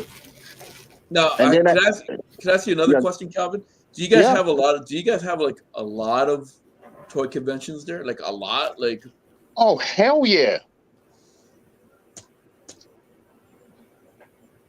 Yeah. Like how many per month, if you don't mind me asking? And this whole month, they had 3. One in Florida, one in Atlanta, and one here today. So, but then this whole 2 weeks, they had total probably 5. Okay, guys, we got to do a Children of Primus convention, man, because this is ridiculous. Well, you gotta remember, Canada and the States are different. The numbers are completely different. Fuck that, man. I'm sure there's people out there that are dying to. And you know what's funny? My guy, I traded him a wrestling figure and a Silver Streak, and he gave me this. Did you trade him the blue Silver Streak? Yeah, I bought 2 of them. Nice. The Red Hawk. That's nice. That is nice. So like I said, I went to Target this morning. They had a whole 8-pack, a box of Silver Streaks in the back. I had to go all the way out of my district to get that. Okay, so this is going to be our next topic for next week. Ooh. Canada. Need more conventions. Do we do more? Yes. That's amazing, man. Like, honestly. But if you go to Amazon right now, you can get the Legacy RC. I think it's $22.99 and skids too. Oh, so I had. Yep, Amazon got them too up there. Not in Canada. Yeah, well, the GameSpot's pre-orders on them in Canada aren't supposed to drop till June, though. Everybody's expecting them to come out sooner than that. Wow. So, I'll tell you why. Hold on. I'll tell you why. Because I was looking at, the Optimus Prime Kingdom Earthrising. The Earthrise one? Yeah. So I went on Amazon just to see how much it was selling for, right? They were selling it for like 124 or something like that. Oh, wow. Yep. Scalpers. Yep. And then I saw some other ones there for like almost like 190 or something like that too. So I literally stay away from Amazon Canada when it comes to Transformers. I literally switch it to America. You can switch it to America. You know that, right? No, I do know that, but that's where I order more. my. Yeah, well, you know what? Hold on. That's where I order from Big Bad Toy Store, right? And I actually ordered. What is it like the last show? Well, no, a few shows ago. That's where I showed Prime, the Quintesson, and the Ultra Magnus that I ordered, and I ordered from them. And I kid you not, I paid. What was it? 35. What was it? No, $34.99 for the Quintesson. So if you put that in Canadian, so that's $3,400. Yep. Right. And the Ultra Magnus and the Prime one were $59.99. So if I do the what's it called, the conversion, right? It's a mortgage. It is a mortgage. No, it is. I actually saved the money, right? Instead of buying it here in Canada or using Amazon Prime. That's fucked up. And then the funny part is, they wanted me to pay for a duty fee for that, right? Like taxes. And I said to them, no, I'm not paying for that because it's called free trade between between three countries. What do I need to pay for this? Mm-hmm. Right? And I was arguing with a person, right? Like the person that was delivering to my house. I said, I'm not paying for this because it's called free trade. So I ended up going over to the post office, and I brought a screenshot or of the free trade act and everything. And they said, okay, here you go. A lot of people don't know that. Nice. Right. Yeah, teach more people that rule. Yeah. Wow. They wanted me to pay like a duty fee on that. I was like, fuck that. I'm not paying anything. It's called free trade, man. What the fuck's wrong with you people? Greedy. It's greed. It's greed. It's money in their pockets. Yep. So I don't know what to say anymore, man. All I know is that if you're gonna buy a repaint, makes sense. If it doesn't make sense, don't buy the repaint. And this repaint here is what I'll be reviewing on Children of Primus's review section tomorrow morning. Nice. Anthony, I can hear your energy dropping. Now I will buy that figure. I will buy it, but I won't take it out the box. But it's a brown box without a window. How are you going to see it? Don't care. It gets thrown. It gets thrown in the totes like all the rest of them. You want to see that too? Let me show you. Let me show you. Because I can see the value of lift ticket going up, after a certain amount of time. Yeah, I'm like, live your life by all means. It's just especially with those windowless brown boxes. Yeah, yeah. It's more in this tote. That's right, Calvin. You keep your Transformers in your boxes, okay? It's not weird. Well, at least because I do the same thing. So I need another brother, man, that keeps his Transformers in his box, so I don't feel bad. But see, I stay in an apartment. When I get my house, it's selected ones that's going to come out of there. Selected ones going to be on my walls. They're going to be behind glass, and that's why I buy doubles. Okay, I'll give you that one. But still keep your Transformers in your boxes. They don't get damaged. These are your free protectors. Like you don't need to see. The thing was this: you need to go buy a glass shelf afterwards to protect your Transformers when they're in a box, in a clear. See? I have that one. Look, I can't grab it and I can't touch it like the legacy ones. See? Protection. Yeah, that is true. That is absolutely true. Protect your investments. I was thinking about putting them in the bank in the storage. That too. Or make sure you got insurance. You know the shitty part is it's like every show that I come on, I hardly have any Transformers to show off.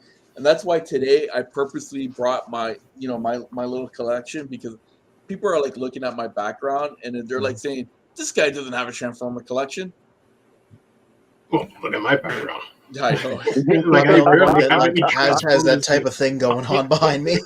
No, but it's like every time I see D or yours, right? Or even when Calvin hops on, or even worse, Bill. Okay, I feel bad. So it's like, yes, I do have some kind of a collection. You see, this is Takara. This is Takara as well. Takara. Tomatoes, whatever, you know. I put my laptop on this table, and I always stock this table with things that I think I'm going to talk about. So in this case, it's like all repaints. You know what? I got to bring up my bin. That's the problem. Like right now, like I said, I'm trying to work on my little corner. I got sent to the corner, and so I always said, shout out to Kingdom Commander Rodimus Prime's box for being the exact right height to make my laptop just the perfect height. So that when I load my camera up, it's like exactly the right height. So that box has a use. If you have any Commander class figure, just put the box under your laptop just to give it that boost. Nice. So I got a question. Hold on. So when you're at work, let's just say just during this whole pandemic, right? Hold on. If he's asking if I work here, yes, I do. This is also where I do my job, surrounded by these shelves. Yeah, so basically, I was about to ask you, like, so when you're at work, right, like, you know, during this whole pandemic, did you put like a blur or like a different kind of background, or did you show off your Transformers? I've been putting a blur on the background ever since I got my ever since I got this new webcam that you guys sent me. It was detailed enough that people could like see what was behind me. So sorry. No. And you're welcome. Well, it also depends on who I'm talking to, because like my internal like if it's just my specific team at work, like they all know me and they all know what I'm about, so it's just there and they're like, cool, you know. If it's like if it's external clients or something like not related to my little team, yeah, then I put the background away. But do you use a Transformer background? No, I just put a blur on. Dang. All right, boys. It's getting that time. I know. Yeah. We got 12 minutes, but I think we can start wrapping up. You mentioned already about your article that you're going to be you're doing on Lift Ticket. Ticket, yeah. First of Legacy. Anything specific that you're going to talk about, or are you just going to do planting seeds that you'll never see grow? Jess heard me say Legacy and is quoting lines from Hamilton.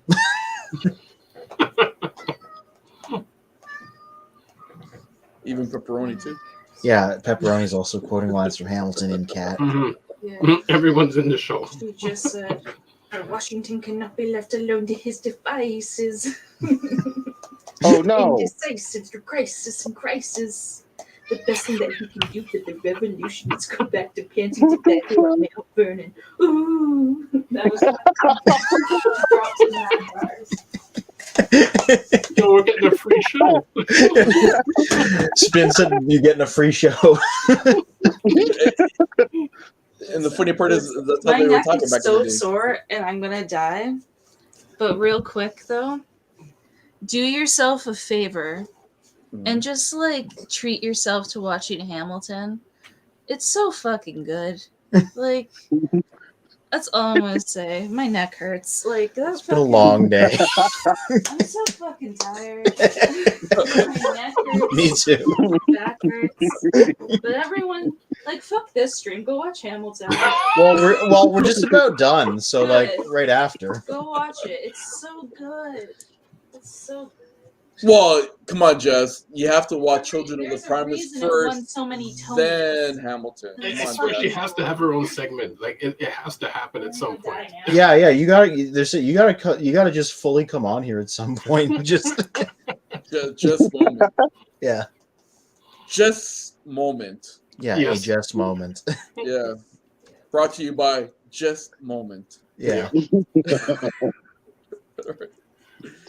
So after we had our just moment, what's called back to your review. So we're going to be talking about lift ticket, about what are you overall? Yeah. Compared to Hoist, because I already reviewed Hoist, so I'm looking at what's different and the colors and how the tooling holds up and stuff like that. Yeah, nice. I'm not going to spoil too much about it. Beyond that, probably the one I'm going to look at after that is Kingdom TRex, because I just picked him up. That is nice. Yeah.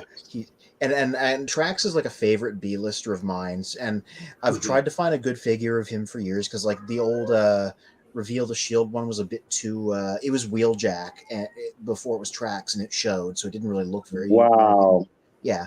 And then the Masterpiece was too complicated, so I'm like, I think we finally have a good one, but that's 2 weeks from now. We're not talking about that, we're talking about this guy right now. Yep. Hold on, wait a minute, you're saying Wheeljack with TRex in which line? Oh, Reveal the Shield. Generations. The 2010 version of it. Yeah. Because I have TRex. I have TRex and Wheeljack from. I didn't really pay attention to that. Yeah. They're retools in that line. Different heads, a couple other different things, but so he wound up being kind of like, he had Wheeljack's proportions, like a bit squatter and a bit wider, and it was a good Wheeljack, but it didn't make for a good TRex, in my opinion. Right. I feel like I got jipped off, Calvin. Well, get this guy, because this is a good one. Talking about repainted. I have both of those figures. I got the female version, but the MP version is better. Just to let you know. Yeah. CD has the MP version. I think he would have showed that off. I'm going to pick those up, and then they just came out with a MP skids, I think. Okay. Oh yeah. I have a question for you. Sorry, Calvin, because he said he just picked them up. Or you're going to pick them up. How much was something like that cost here in the States, if you don't mind me asking? Skids, MP is like $89. And TRex? TRex, looking at $59-$60.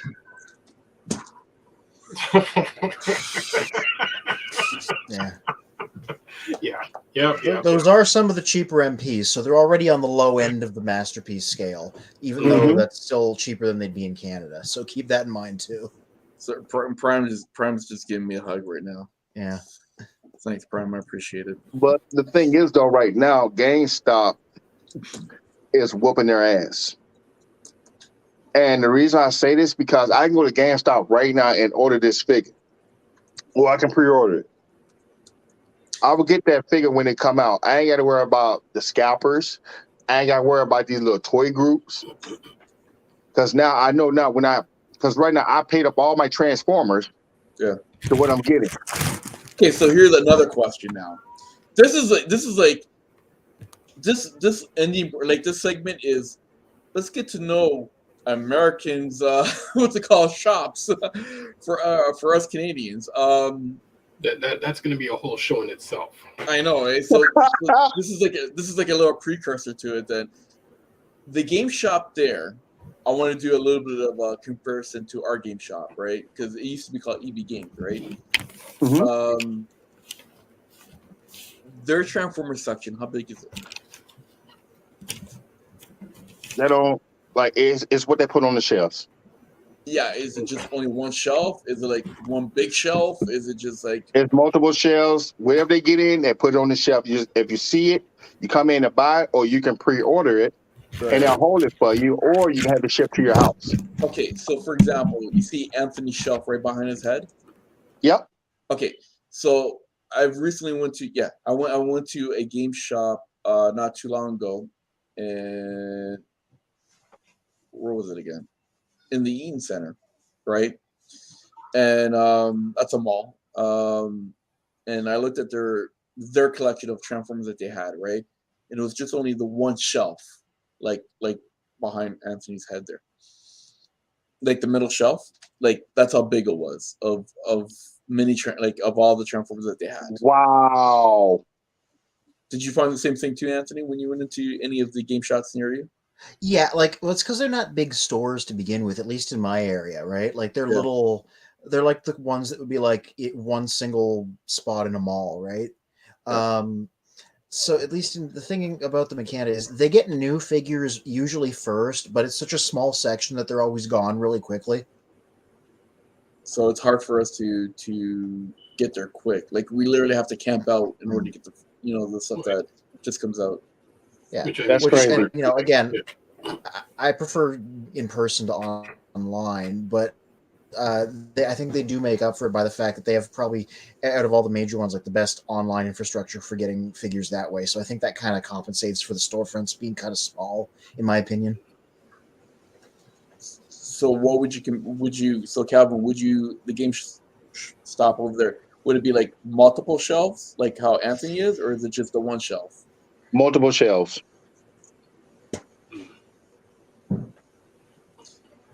Yeah, we're moving to Texas, guys. That's all I gotta say.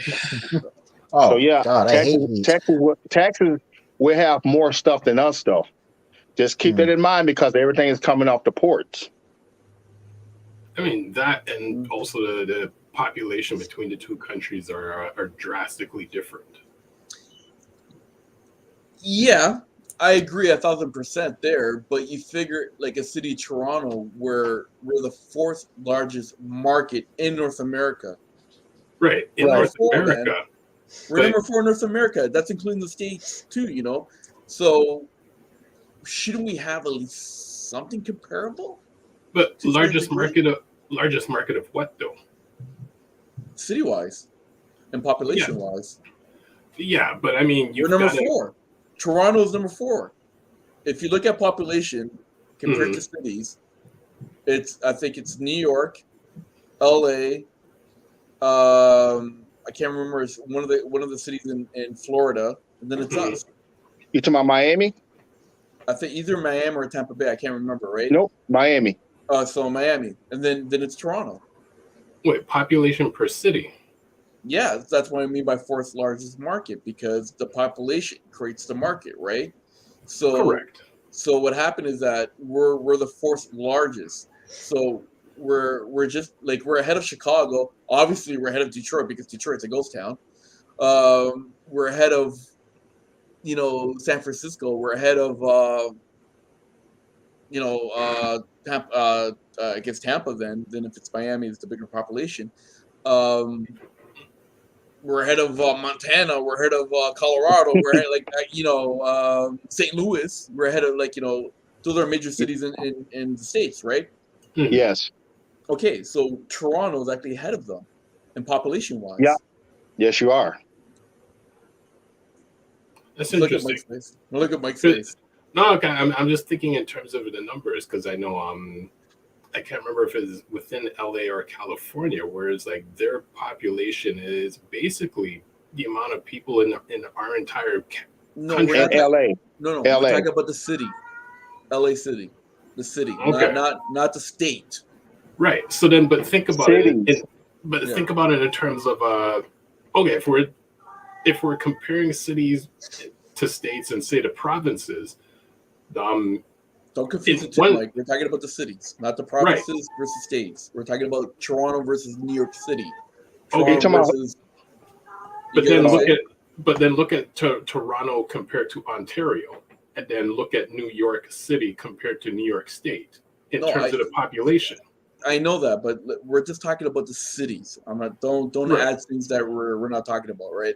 What I'm saying to you is the city of Toronto versus the city of Miami versus LA City versus San Francisco versus Chicago versus Detroit versus St. Louis versus Montana, whatever. You know what I mean?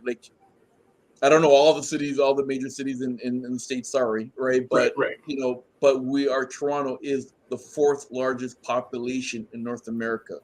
So then sorry, go ahead, Calvin. You know what's funny about that? There's more people that go to Vegas that's from Ontario. There's more people that go to Vegas. Yeah, and you have a large population of Canadians in Florida as well too. Right? Wait, the snowbirds. So it's crazy, man. It's a small world because it goes by each city. Those cities, they make a lot of money, and that's how you get a lot of businesses. Let's say if you move to Texas, you're going to see more Walmarts than you're going to see Targets. Right. See, here we have more Targets than Walmarts, but Walmart is kicking their ass right now. Well, basically what you said earlier, right? There's nothing on the shelves. Yeah, and so basically, when you move to Texas, let's say you move to Houston, you're going to have 7 Walmarts in one fucking area versus probably 3 Targets. Oh, that's like parts of Toronto.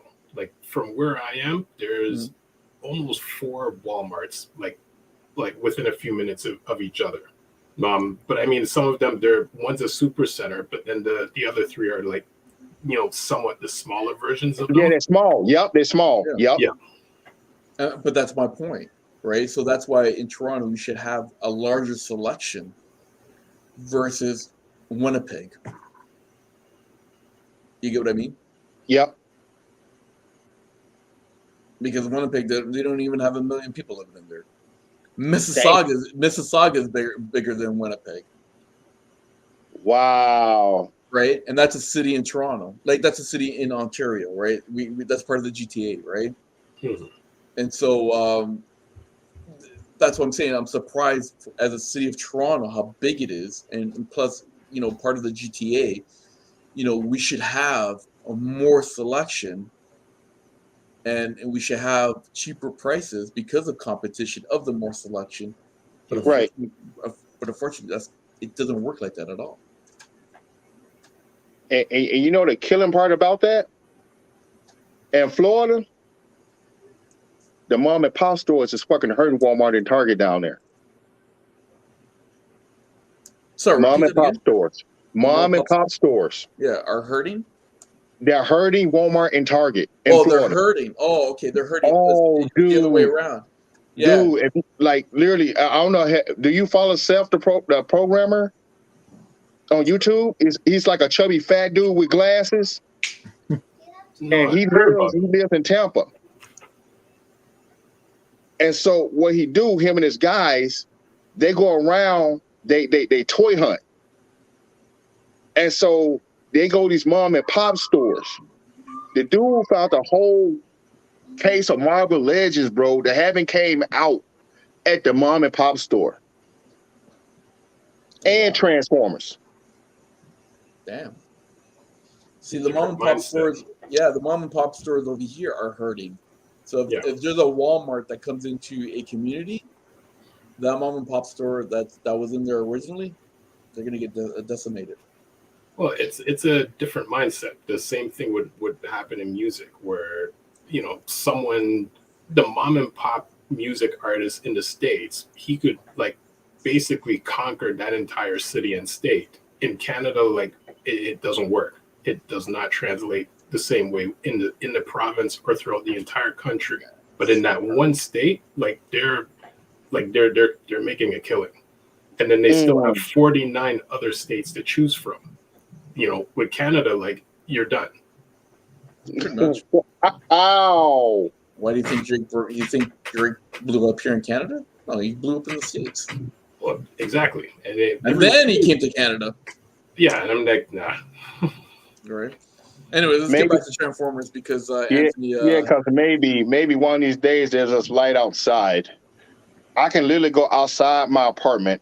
I got a Target up the street from me right now. A Target right around. I can walk to my Target 2 minutes.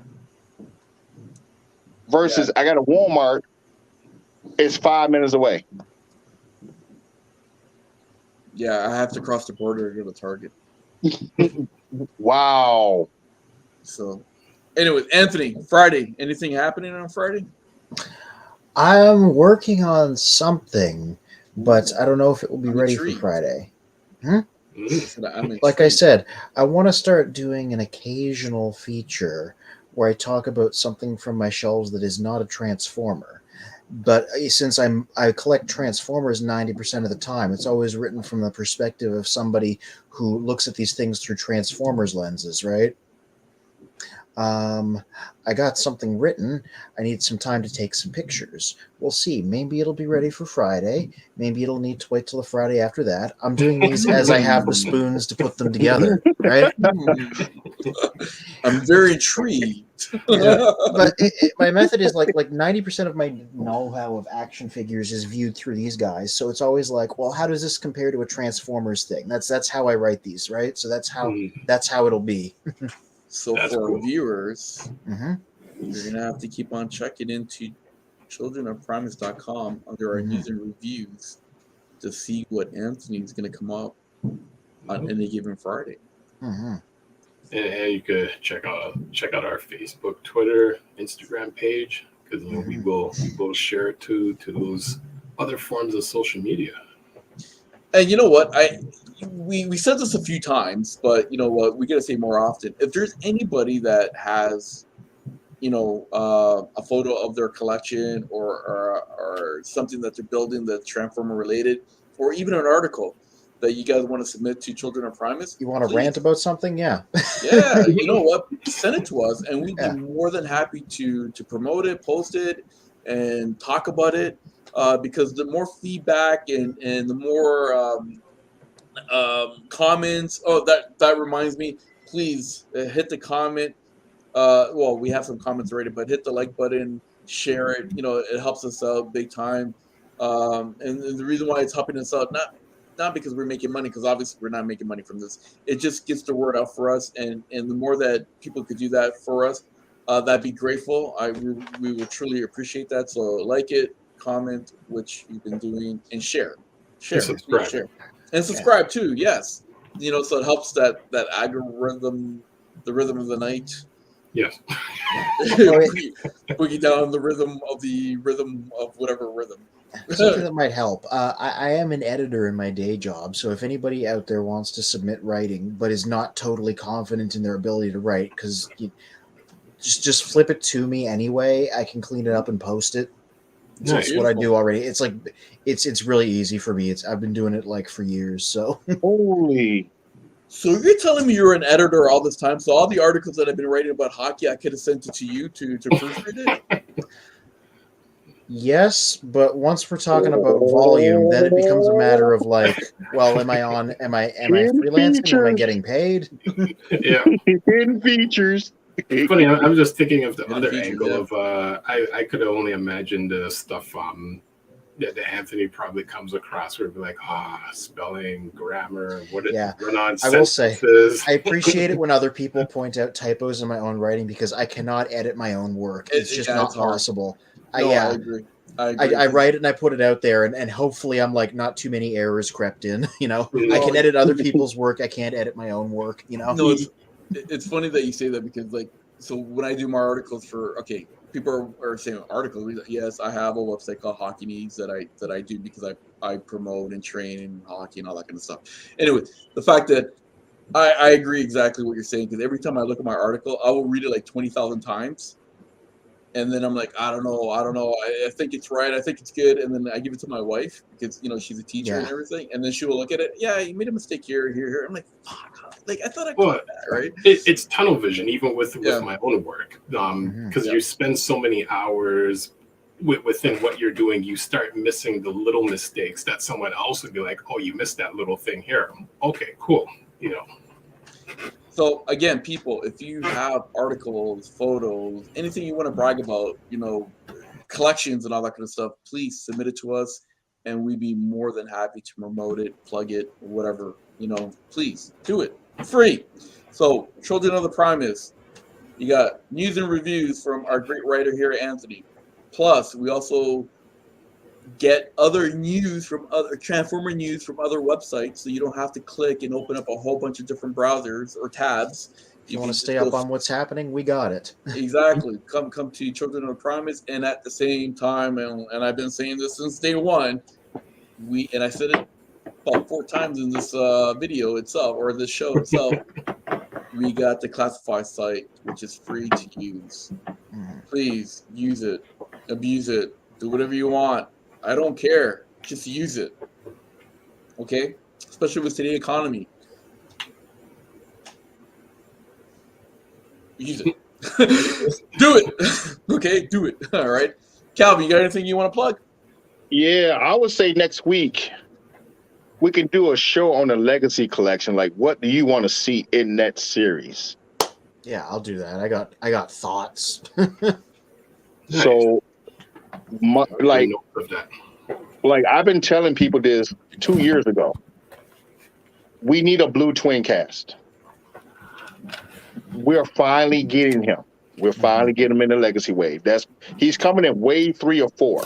Mm-hmm. We've seen numbers on Walmart's computers or something. I heard Skywarp is in there too. So I'm hoping I think they're going to redo Astro Train too as well. Mm-hmm. Hey man, so are you telling me that lucky that I got paid this week to go and get some legacies? Is that what you're trying to say? Well, it's going to be a while before those come out, so we get them already save here. That money. I don't like the bulkhead. Sorry, you know what? I'll do. I'll take out. Do I have the bulkhead prime bulkhead? I think I do. If I have the prime bulkhead because I haven't gone into my collection for a while, I'll take that out and we could put it up against the prime bulkhead that Calvin got. Mm-hmm. Okay. We do a comparison. So that'd be for next week. Oh, you know what? Great idea. There you go, Mike. Yep. Finn. I got it. It's done. There you go. Anything else that you want to plug, Calvin? Oh yes. You can follow all of us on this website. Yeah. You follow all of us. Oh, I was thinking that are you familiar with Instagram as well? As posting stuff on there too, like a show or something, or like a skit? I'll leave that to Mike. We're working on it. But you know what? You and I should message each other, like during the week. Okay. Yeah, because you have a lot of collectors on Instagram. I just follow like 15 dudes already. Okay. Yeah. The problem is this platform that we're using right now doesn't allow us to stream on Instagram. Otherwise, we would have been on there. Mike and I, we've talked about this, right? And we're trying to figure out a way. So there's a way to do it. I just within my work week, I haven't had time to take care of the technical ends of it. But there's a way to channel what we're currently doing through a server onto Instagram. So it is possible. You know, it's just Instagram makes it harder for people to do it, but I know the workaround. I just need the time to work on that workaround. So that means we need followers on Instagram. So please follow us on Instagram, Facebook, Twitch, like YouTube and Twitter. We have Twitter too. We have Twitter. And all right, Twitch. We got them all. Use it. All right. Spin, you got anything to plug? childrenofprimus.com. Check us out. News and reviews, YouTube, Facebook, Twitter, Instagram, Twitch. You know, check us out every Sunday, the 8 to 4 Eastern. Sorry, 8 to 11 Eastern time. 8 to 4. Wow, that's a lot. I know. That's like, as what is that? Yeah, first stream where I fall asleep on stream. What? You know, check us all out. Shout out to Professor D. Shout out to Calvin. Shout out to Bill. You know, and everyone else that's been watching or watching afterwards. And shout out to Pepperoni. Yes, the extra member of the show. Shout out to Jess and Jess's moment. Yep. Yeah. See, anything happen. See, the beauty of live streaming, anything could happen. Mm-hmm. And we just came up with a new segment called Just Moments. Yep. And pepperoni. Dang. Because that's just prime. Gentlemen, it's a pleasure always talking to you guys. It's like how we said before. If you got a hobby, make it fun. And this has been fun and a blast. And everything else mixed into it. So thank you so much, people. Appreciate it. Thank you. Yeah. All right. And good night to everyone. All righty. Peace. Yes, peace.